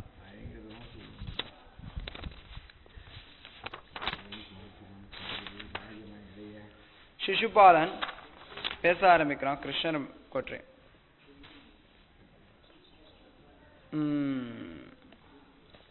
காலம் என்பது மேலோங்கி நிற்கும் முக்கியமான அம்சம் என்று வேதங்கள் கூறுவதை இப்போது நான் கண்கூடாக காண்கிறேன்.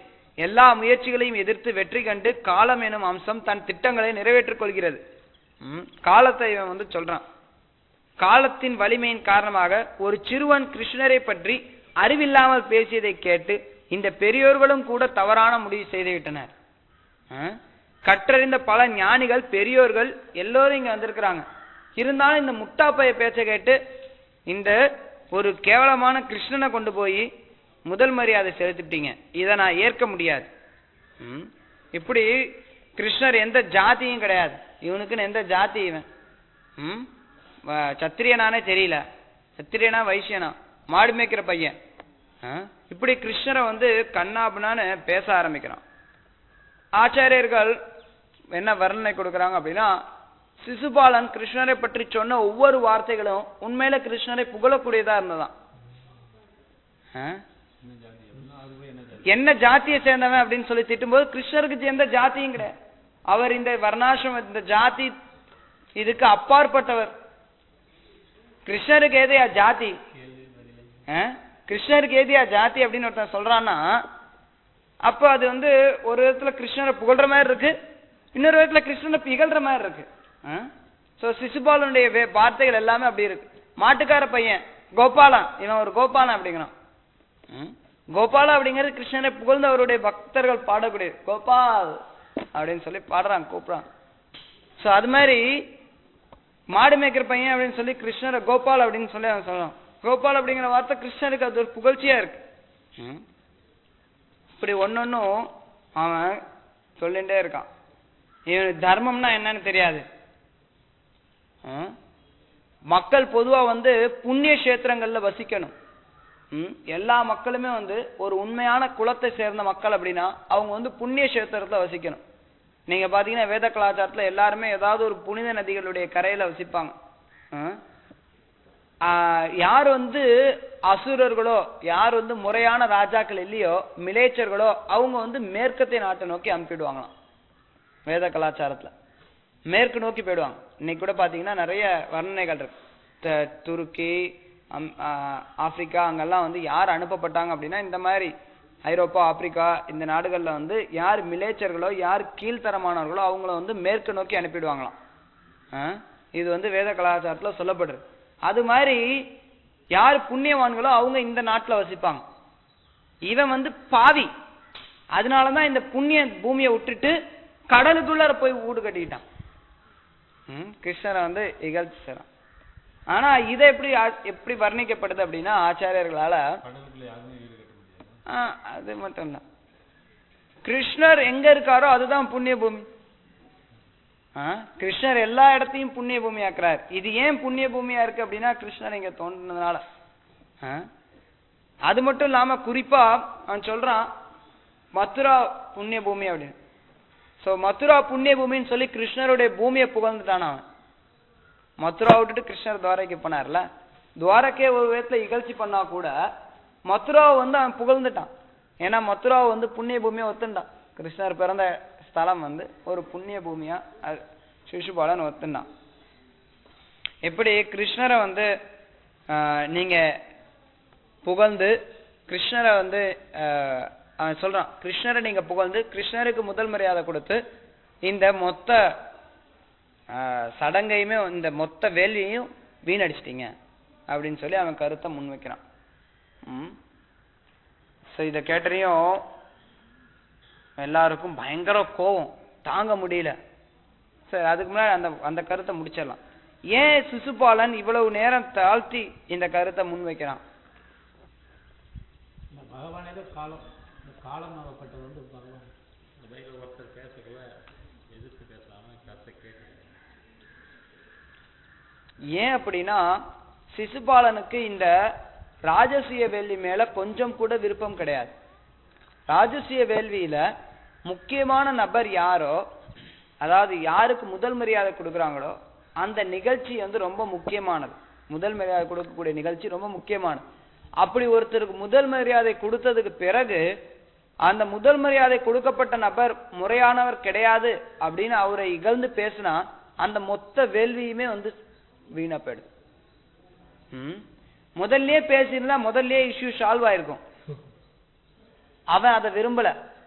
முதல் மரியாதை கொடுத்து கிருஷ்ணருக்கு பூஜையெல்லாம் பண்ணதுக்கு அப்புறம் இது தப்புன்னு சொன்னா மொத்தமே எல்லாம் வேஸ்டா போயிடுமே, எல்லாத்தையும் வீணடிச்ச மாதிரி இருக்கும் அப்படின்னு சொல்லி அவனுக்கு ஆசை.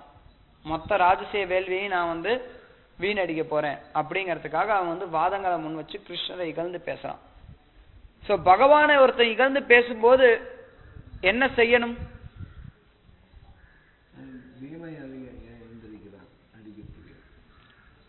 பகவானை யாராவது ஒருத்தர் இகழ்ந்து பேசுறார் அப்படின்னா நம்ம என்ன செய்யணும்?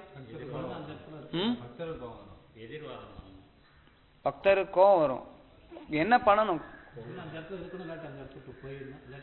ஒண்ணு அந்த இடத்துல இருக்கணுமா? இருந்து என்ன பண்றது?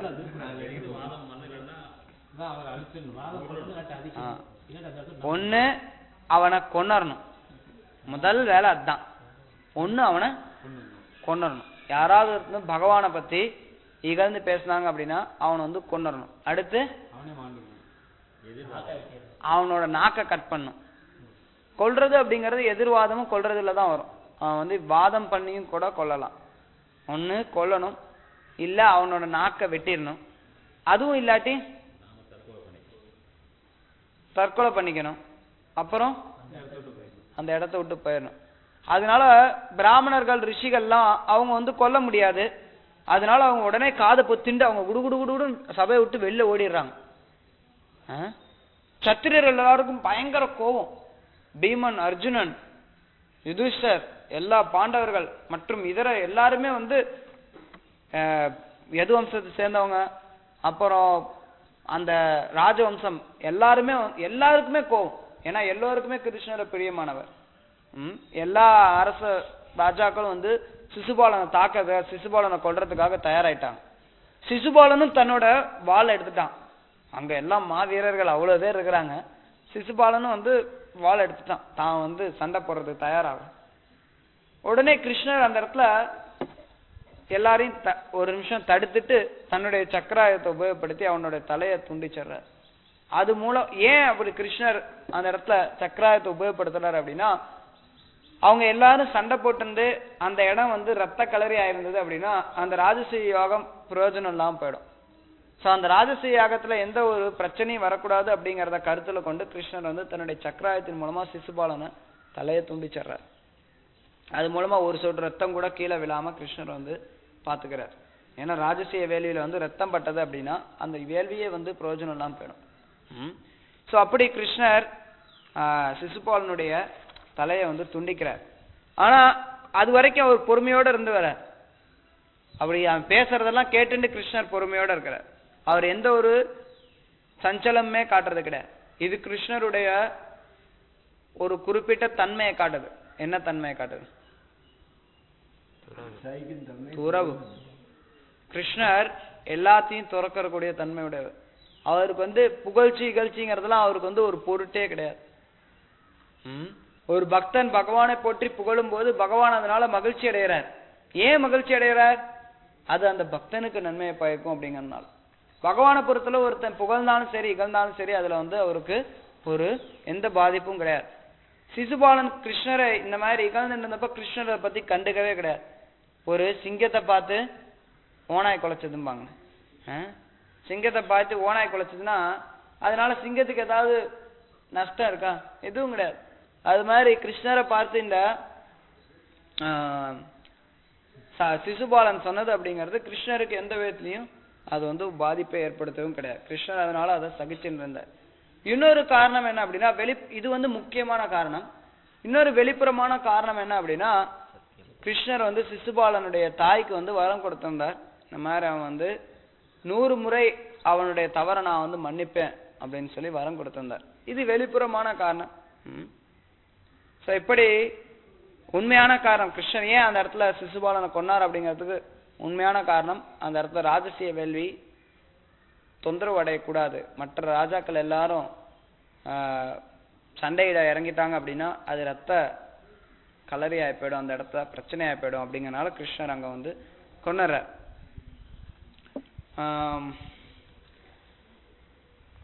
கிருஷ்ணர் சிசுபாலனை கொன்னறியும் சிசுபாலனுக்குன்னு ஒரு சில கொஞ்சம் ஆதரவாளர்கள் இருப்பாங்கல்ல, அவங்க எல்லாம் பயந்து போய் குடுகுடுன்னு அரசை விட்டு ஓடி போயிட்டாங்க. எங்கடா அடுத்து நம்மளதான் இந்த சக்கரம் வருமோ அப்படின்னு சொல்லிட்டு பயந்து ஓடி போயிடுறாங்க. ஆனா கிருஷ்ணர் அவங்கள பத்தி கண்டுக்கல.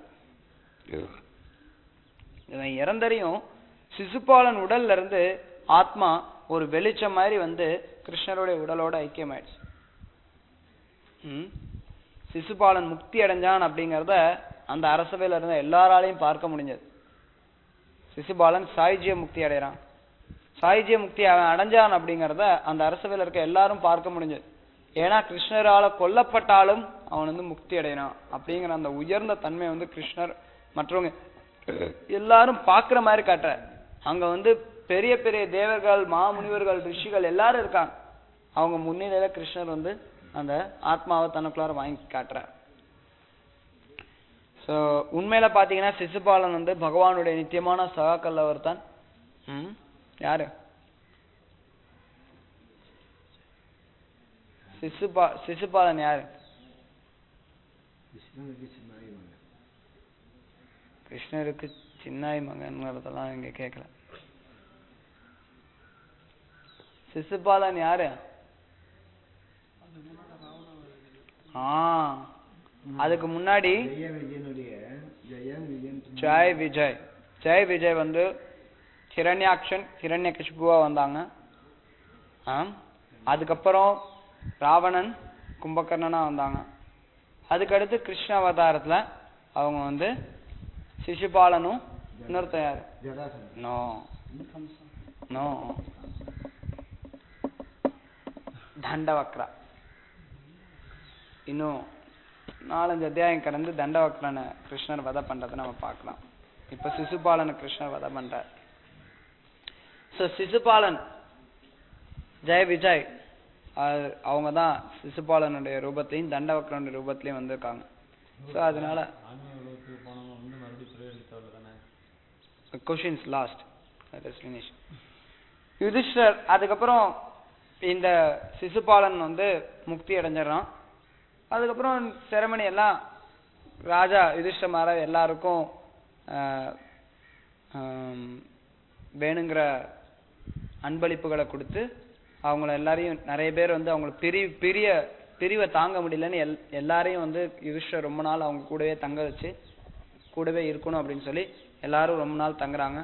கிருஷ்ணரும் வந்து சில மாதங்கள் அங்க தங்குறாரு. கிருஷ்ணர் சில மாதங்கள் அங்க தங்கி இருந்துட்டு அதுக்கப்புறம் துவாரைக்கு போறார். ஸோ துவாரை கிருஷ்ணர் போயிடுறார். ஸோ இதை சொல்லிகிட்டே இருக்கும்போது சுகதேவ கோஸ்வாமி சொல்றார், ஆனா துரியோதனால அவன் வந்து ரொம்ப அவமானம் பட்ட மாதிரி நினைக்கிறான். இந்த ராஜசிய வேலை நடந்ததுக்கு அப்புறம் துரியோதனன் ரொம்ப அவமானமா தன்னை உணர்றான். தனக்கு ஒரு அவமானம் இழைக்கப்பட்டதா அவன் வந்து நினைக்கிறான். துரியோதனனுக்கு ஏற்கனவே அவன் வந்து அந்த இந்திரபிரஸ்தத்தை பார்த்து அவனுக்கு வந்து தாங்க முடியல. அதுல இருக்கிற ஐஸ்வர்யங்கள், அதுல இருக்கக்கூடிய அலங்காரங்கள், அந்த ஊரினுடைய தன்மைகளை பார்த்து அவனால தாங்கிக்க முடியல.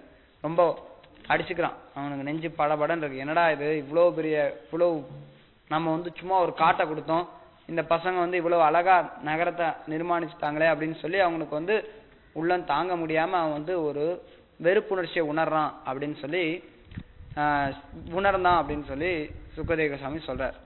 உடனே பரீட்சித் மகாராஜ் கேள்வி கேட்கிறார், ஏன் அவன் வந்து அந்த மாதிரி ஒரு வெறுப்புணர்ச்சியை உணர்ந்தான்? இந்த ராஜசிய வேள்வியினுடைய முடிவுல ஏன் துரியோதனன் அந்த மாதிரி ஒரு வெறுப்புணர்ச்சியை உணர்ந்தான் அப்படின்னு சொல்லி கேட்கும்போது அதுக்கு அவர் வந்து பதில் சொல்ல ஆரம்பிக்கிறார் சுகதேவ கோஸ்வாமி. அவர் அதே ராஜசிய வேள்வியை இன்னும் கொஞ்சம் விளக்க ஆரம்பிக்கிறார். அவர் சொல்றார், இந்த ராஜசிய வேள்விக்கு எல்லாரும் வந்து பங்கெடுத்துட்டாங்க.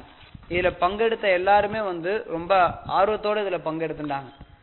அவங்களே வந்து நிறைய ராஜாக்கள் வந்து அவங்களே தானே விருப்பப்பட்டு பல சேவைகளை பண்ணாங்க. பீமன் வந்து சமையல் கட்டெல்லாம் பராமரிச்சுட்டான். துரியோதனன் வந்து கஜானாவை பராமரிச்சுட்டான்.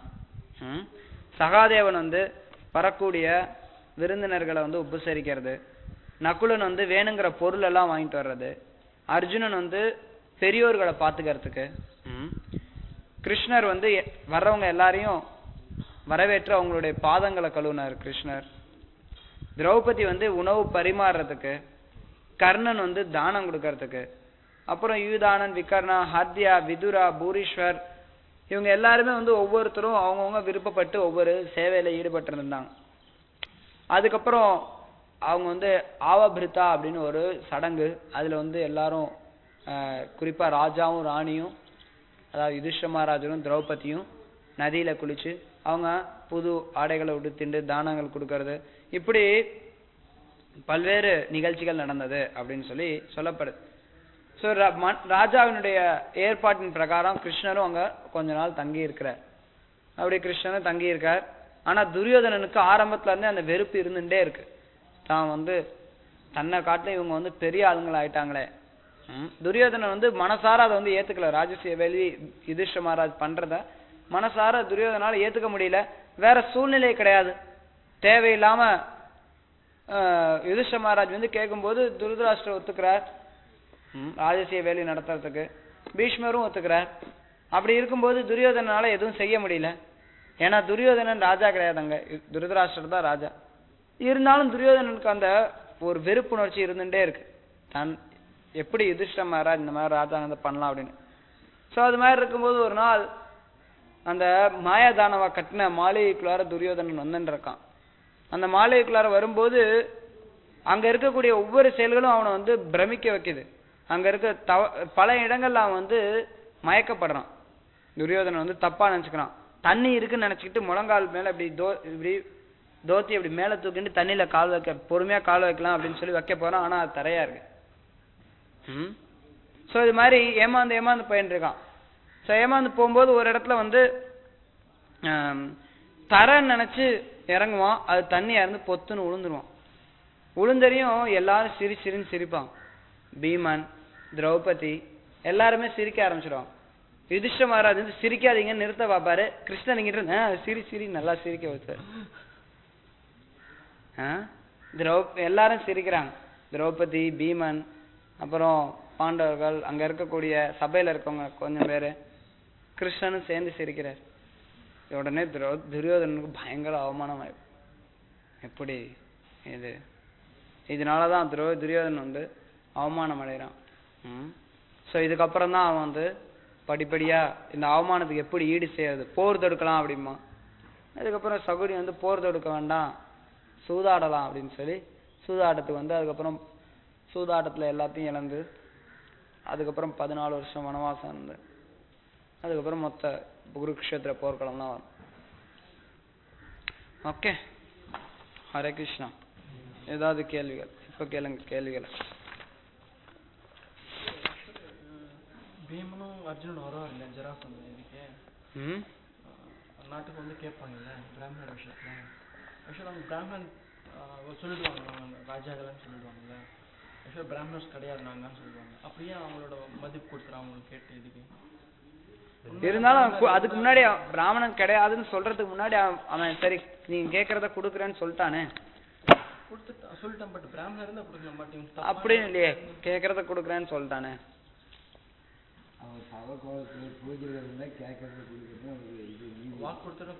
வாக்கு கொடுத்ததுனால மறுப்பு தெரிவிச்சிருக்கலாம். ஆனா அது வந்து அவமானமா ஆகும். அவன் தான் முதல்ல அவன் சரின்னு சொல்றதுக்கு முன்னாடியே அவன் தான் யூகிச்சுட்டானே. இவங்க வந்து ஏதோ பிரச்சனையோட தான் வந்திருக்காங்க, என் தலையே கேட்டாலும் சரி கொடுக்குறேன். அவன் தன்னை வந்து பலி மகாராஜோட ஒப்பிட்டு பாக்குறான். பலி மகாராஜ் வந்து விஷ்ணு வந்து கேட்டாரு, பிராமண வேடத்துல வந்து கேட்டாரு, கொடுத்ததுனால பலி மகாராஜ் அவ்வளவு பேர் வாங்கினாரு. ஸோ நானும் வந்து இவங்க பிராமண ரூபத்துல யாரோ வந்திருக்கிறாங்க, யாருன்னு தெரியல, சரி கேட்டா நமக்கு புகழ் வரும், கொடுத்தா நமக்கு புகழ் வரும்னு தயாராக தான் அவன் வந்து எந்த விளைவா எது கேட்டாலும் சரி கொடுக்கலாம் அப்படிங்கிற ஒரு மனோபக்குவத்தை வளர்த்துன்னு தான் அவன் சரின்னு சொல்றான்.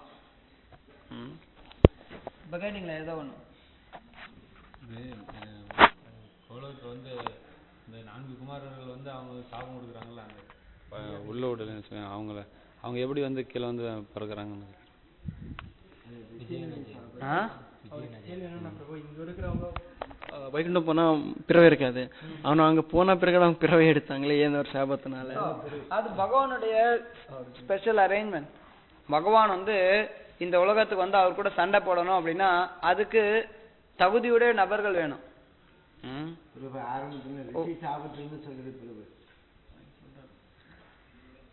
அப்படி இல்லைன்னா நீங்க இங்க வந்து உட்காந்து லெக்சர் கொடுங்க, இல்லைன்னா கம்முன்னு இருக்கணும். இல்ல இல்ல. ஸோ பகவான் அவர் இந்த உலகத்துக்கு வரும்போது அவருக்கு கூட சண்டை போடுறதுக்கு தகுதியுடைய நபர்கள் வேணும். இந்த உலகத்துல யாரால அவர் கூட சண்டை போட முடியும்? அதனால பகவான் அவருடைய ஆளுங்களையே செலக்ட் பண்ணி இங்க அனுப்பி வைக்கிறார். இதுதான் உண்மையான காரணம் ஏன் அவங்க வந்து இங்க வராங்க அப்படிங்கிறது.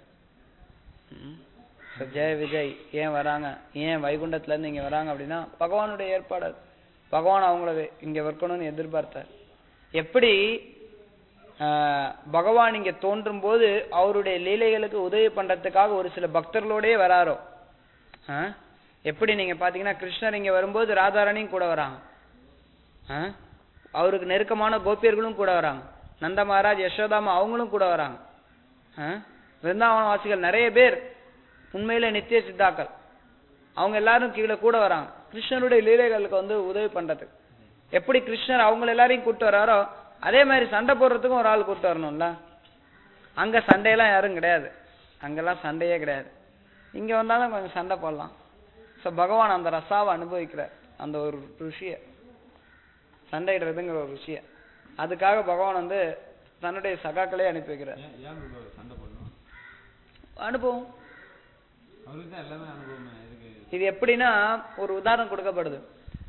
எப்படி வந்து ஒரு ஒரு ஒரு மனுஷன் வந்து தன்னோட முகத்தை கண்ணாடியில பாக்குறதுனால ஒரு சந்தோஷப்படுறான், தன்னோட முகத்தை கண்ணாடியில பாக்குறதுனால. அது மாதிரி தன்னோட சக்தியோட தான் உறவாடுறதுனால கிருஷ்ணர் மகிழ்ச்சி அடைகிறார். சோ இதுல வந்து நித்திய அனுபவிக்கக்கூடியவர், நித்திய அனுபவிக்கக்கூடியவர்.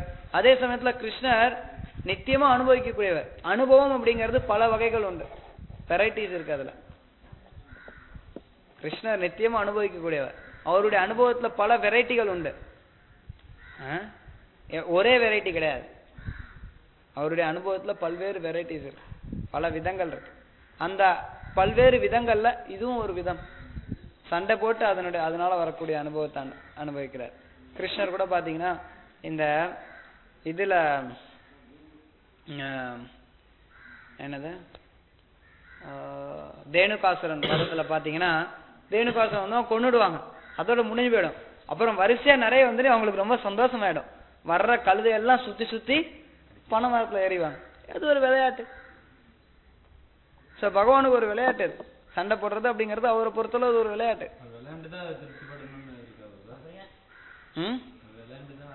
விளையாண்டுதான் திருப்திப்படுத்தணும்னு கிடையாது. அப்படி விளையாடுறது மூலம் மற்றவங்க எல்லாருக்கும் ஒரு ஆனந்தத்தை கொடுக்கிறார்.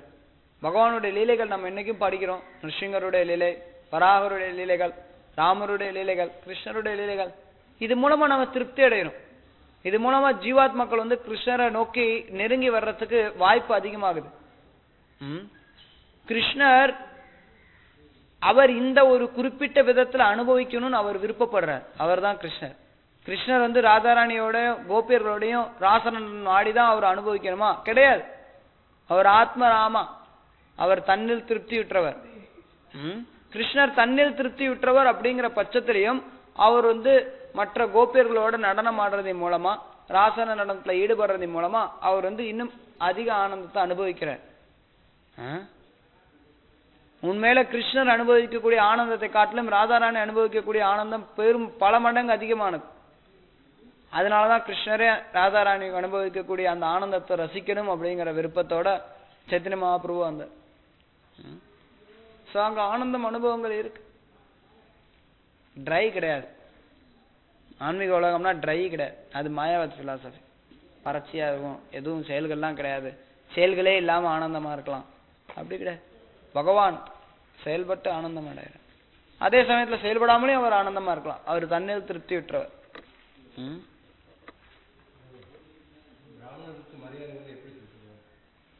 பிராமணர்களுக்கு மரியாதை, முதல்ல உண்மையான பிராமணர் யாருன்னு நீங்க கண்டுபிடிக்கணும்.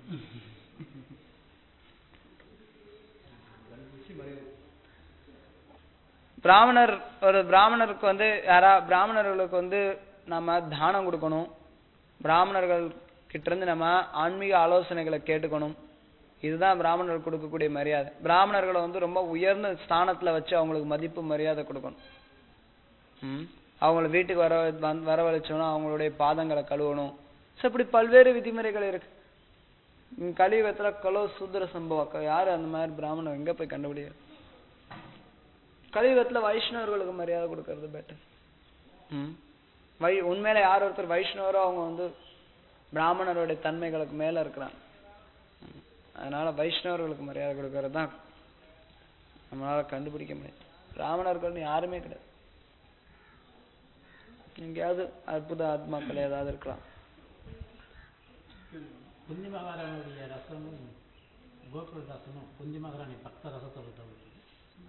குந்தி மகாராணி எப்ப பார்த்தாலும் வந்து துன்பத்தை கொடுக்கணும், அதுதான் நினைச்சிருக்கேன். அந்த ரசம் பக்தி ரசமா இது வந்து கோபிகள் வந்து கேட்ட அந்த ரசத்தோட இருந்தது. அவருடைய கேள்வி என்ன அப்படின்னா, குந்தி மகாராணியுடைய ரசமும் கோபியர்களுடைய ரசாவும் ஒன்னான்னு கேட்கிறார். வெவ்வேறு ரசம். குந்தி மகாராணி வந்து கோபியர்கள் வந்து மாதுரிய ரசத்துல இருக்காங்க. கிருஷ்ணர் வந்து தன்னுடைய காதலா விருப்பப்படுறாங்க. குந்தி மகாராணி தாசிய ரசம். தாசிய ரசம் கொஞ்சம் அந்த இடத்துல வத்சல்ய ரசாவும் கலந்து இருக்கும். குந்தி மகாராணியுடைய ரசத்துல வந்து மெயினா வந்து தாசிய ரசம், அதே சமயத்துல அங்க வந்து கொஞ்சம் வத்சல்ய ரசாவும் கலந்துருக்கு. ஏன்னா குந்தி மகாராணி வந்து கிருஷ்ணரை வந்து தன்னுடைய உறவினரா நினைக்கிறேன். சோ அந்த இடத்துல வாத்சல்ய ரசா கலந்து வருது. இதுல சுக்ரீவன் தான் ராஜா, அப்புறம் வந்து ஹனுமான் வந்து ஜஸ்ட் சுக்ரீவனோட நண்பன். ஜாம்பவான் அமைச்சர். இன்னும் நிறைய எல்லாரும் பல்வேறு டிபார்ட்மெண்ட். ஒரு ராஜா தான் இருக்க முடியும் ஒரு நாட்டுக்கு. ஒரு பல நேரங்கள்ல பாத்தீங்கன்னா ராஜாவை காட்டிலும் மந்திரிகள் வந்து ரொம்ப அறிவாளிகளா இருப்பாங்க, இல்லைன்னு சொல்ல முடியாது, வீரமாவும் இருப்பாங்க. அதனால அவங்க வந்து ராஜாவோட உயர்ந்தவங்கிறது கிடையாது. இப்ப பாத்தீங்கன்னா திருதராஷ்டிரர் வந்து மன்னர், கூட இருந்ததெல்லாம் யாரு? துரோணா, பீஷ்மா, விதுரா. அவங்க எல்லாம் வந்து சாதாரண நபர்கள் கிடையாது. பிரபுபாத் வந்து என்ன சொல்றேன்னா, பூமியை பூர்வம் அப்போ 84 லட்சம் ஜீவ், அப்போ 84 லட்சம் ஜீவராசிகள் அப்படின்னே இருக்குது. டார்வின் சித்தாந்தம் இது ஒண்ணுக்கு அப்புறம் ஒன்னு சொல்றேன். மாதிரி இப்போ அந்த இது இப்போ அந்த வானர ஜாதி இப்போ இல்லை இல்லை ப்ரோ. வானர ஜாதி இல்லைன்னு சொல்லலாம். பட் பிரபுபாத் அப்படி நம்மளுடைய கண்களுக்கு ஜீவ் லைஃப் டு லைஃப் அப்படி நம்மளுடைய கண்களுக்கு வேற எங்கேயாவது பிரபஞ்சங்கள்ல இருக்கலாம்.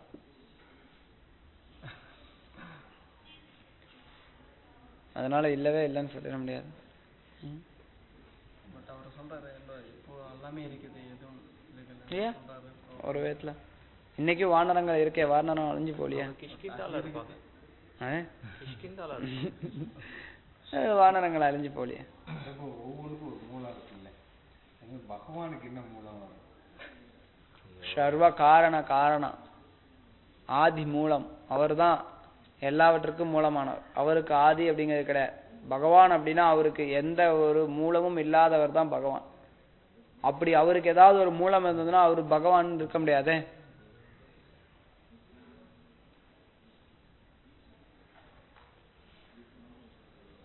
பகவான் அப்படின்னா அவர் தான் ஆதி மூலம், எல்லாத்துக்கும் மூலமானவர்.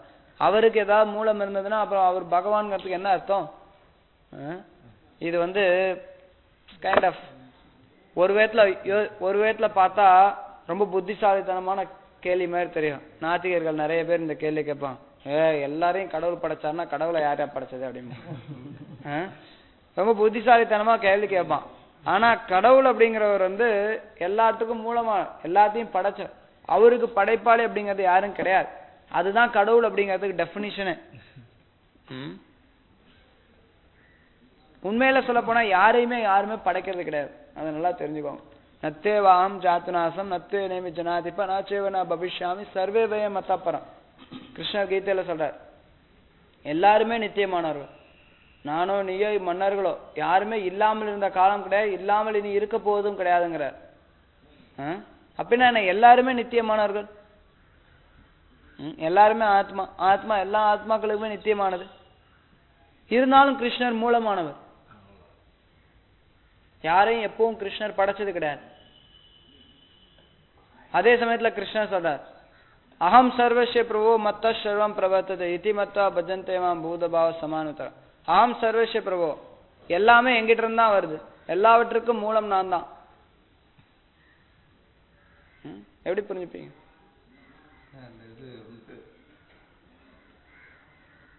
புரியலையா? புரியுது. அந்த மூலம்ன்றது எப்படி மூலம்ன்றது அப்படி கிடையாது. நமக்கு அந்த அளவுக்கு மூலம் அப்படின்னா எது ஆதாரம், யார் அதுக்கு வந்து காரணமா இருக்காங்க, பகவானுக்கு யார் காரணம்னு கேட்க. சோ சாஸ்திரம் சொல்றது எல்லாருமே நித்தியமானவர்கள் அப்படின்னு. அதே சமயத்துல கிருஷ்ணர் எல்லாவற்றுக்கும் மூலம்னு சொல்லப்படும். ரெண்டுமே உண்மைதான். எப்படி அதை புரிஞ்சுக்கிறது? எப்படி புரிஞ்சுப்பீங்க? புரியுதா நான் சொல்றது? கிருஷ்ணர் தான் எல்லாத்துக்கும் மூலம், எல்லாம் கிருஷ்ணர்ல இருந்தான் தோன்றுனது. ஜென்மாதேசத்தகா, எல்லாமே கிருஷ்ணர் இருந்தான் தோன்றுனது. இருந்தாலும் எல்லாமே நித்தியமானது. எப்படி புரிஞ்சுப்பீங்க இத?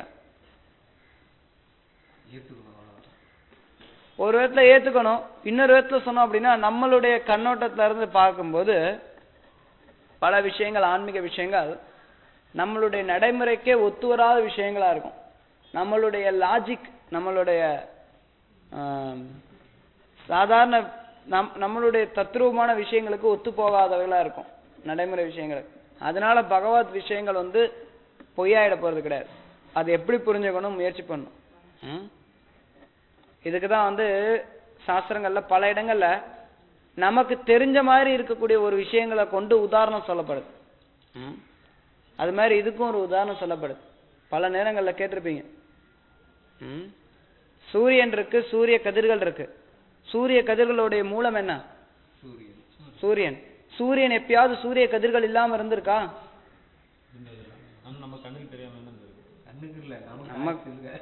அதை விடுங்க, சூரியன் எப்பவுமே சூரிய கதிர்களோட தான் இருக்கு.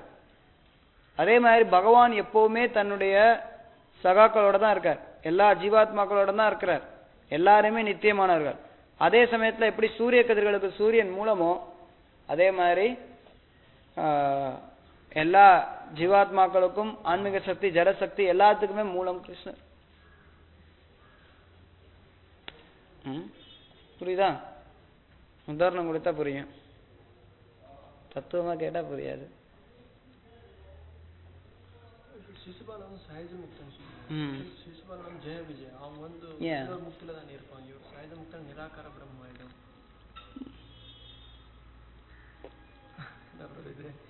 I don't know. I was thinking same thing. I checked in Bhagavatam. It's not given there. இந்த மாதிரி முக்தி அடைஞ்சவங்கலாம் வந்து இந்த ஜோதியில தான் இந்த இதுல தான் கலப்பாங்க, பூலோகம் போக மாட்டாங்க முன்னாடியே சொல்லிட்டாங்க. அப்படி இருக்கும்போது எப்படி வந்து ஜராசந்தன் சிசுபாலன் வந்து கிருஷ்ணனுடைய உடம்புலயே ஆக்சுவலி இன்னொன்று என்ன அப்படின்னா, இந்த சாயுஜ்ய முக்தி, சிசுபாலன் சாயுஜ்ய முக்தி அடைஞ்சாலும் அந்த particular லொக்கேஷனுக்கு he got சாயுஜ்ய Mukti on the spot. Then he could be elevated to his original position. That is possible. In many cases it happens like that. But I wanted to see Vedic reference. I couldn't able to find. It's maybe must be it is like this. they elevate to certain position and then they go up. Possible. அருவ Brahma லெவல்ல ஜோதி லெவல்ல கேள்வி தெளிவா கேளுங்க. இல்ல இல்ல இதான் அசுரர்கள் வந்து முக்தி அடைஞ்சாங்கன்னா அருவ பிரம்மத்துக்கு போய் சேர்றாங்க அப்படின்னு தான் சொன்னீங்க. அவசியம் கிடையாது. மேலேயும் போலாங்கிறீங்களா? பூத்தனாவுக்கு வந்து கிருஷ்ணருடைய செவிலி தாயா ஆகிறதுக்கு வாய்ப்பு கிடைச்சது.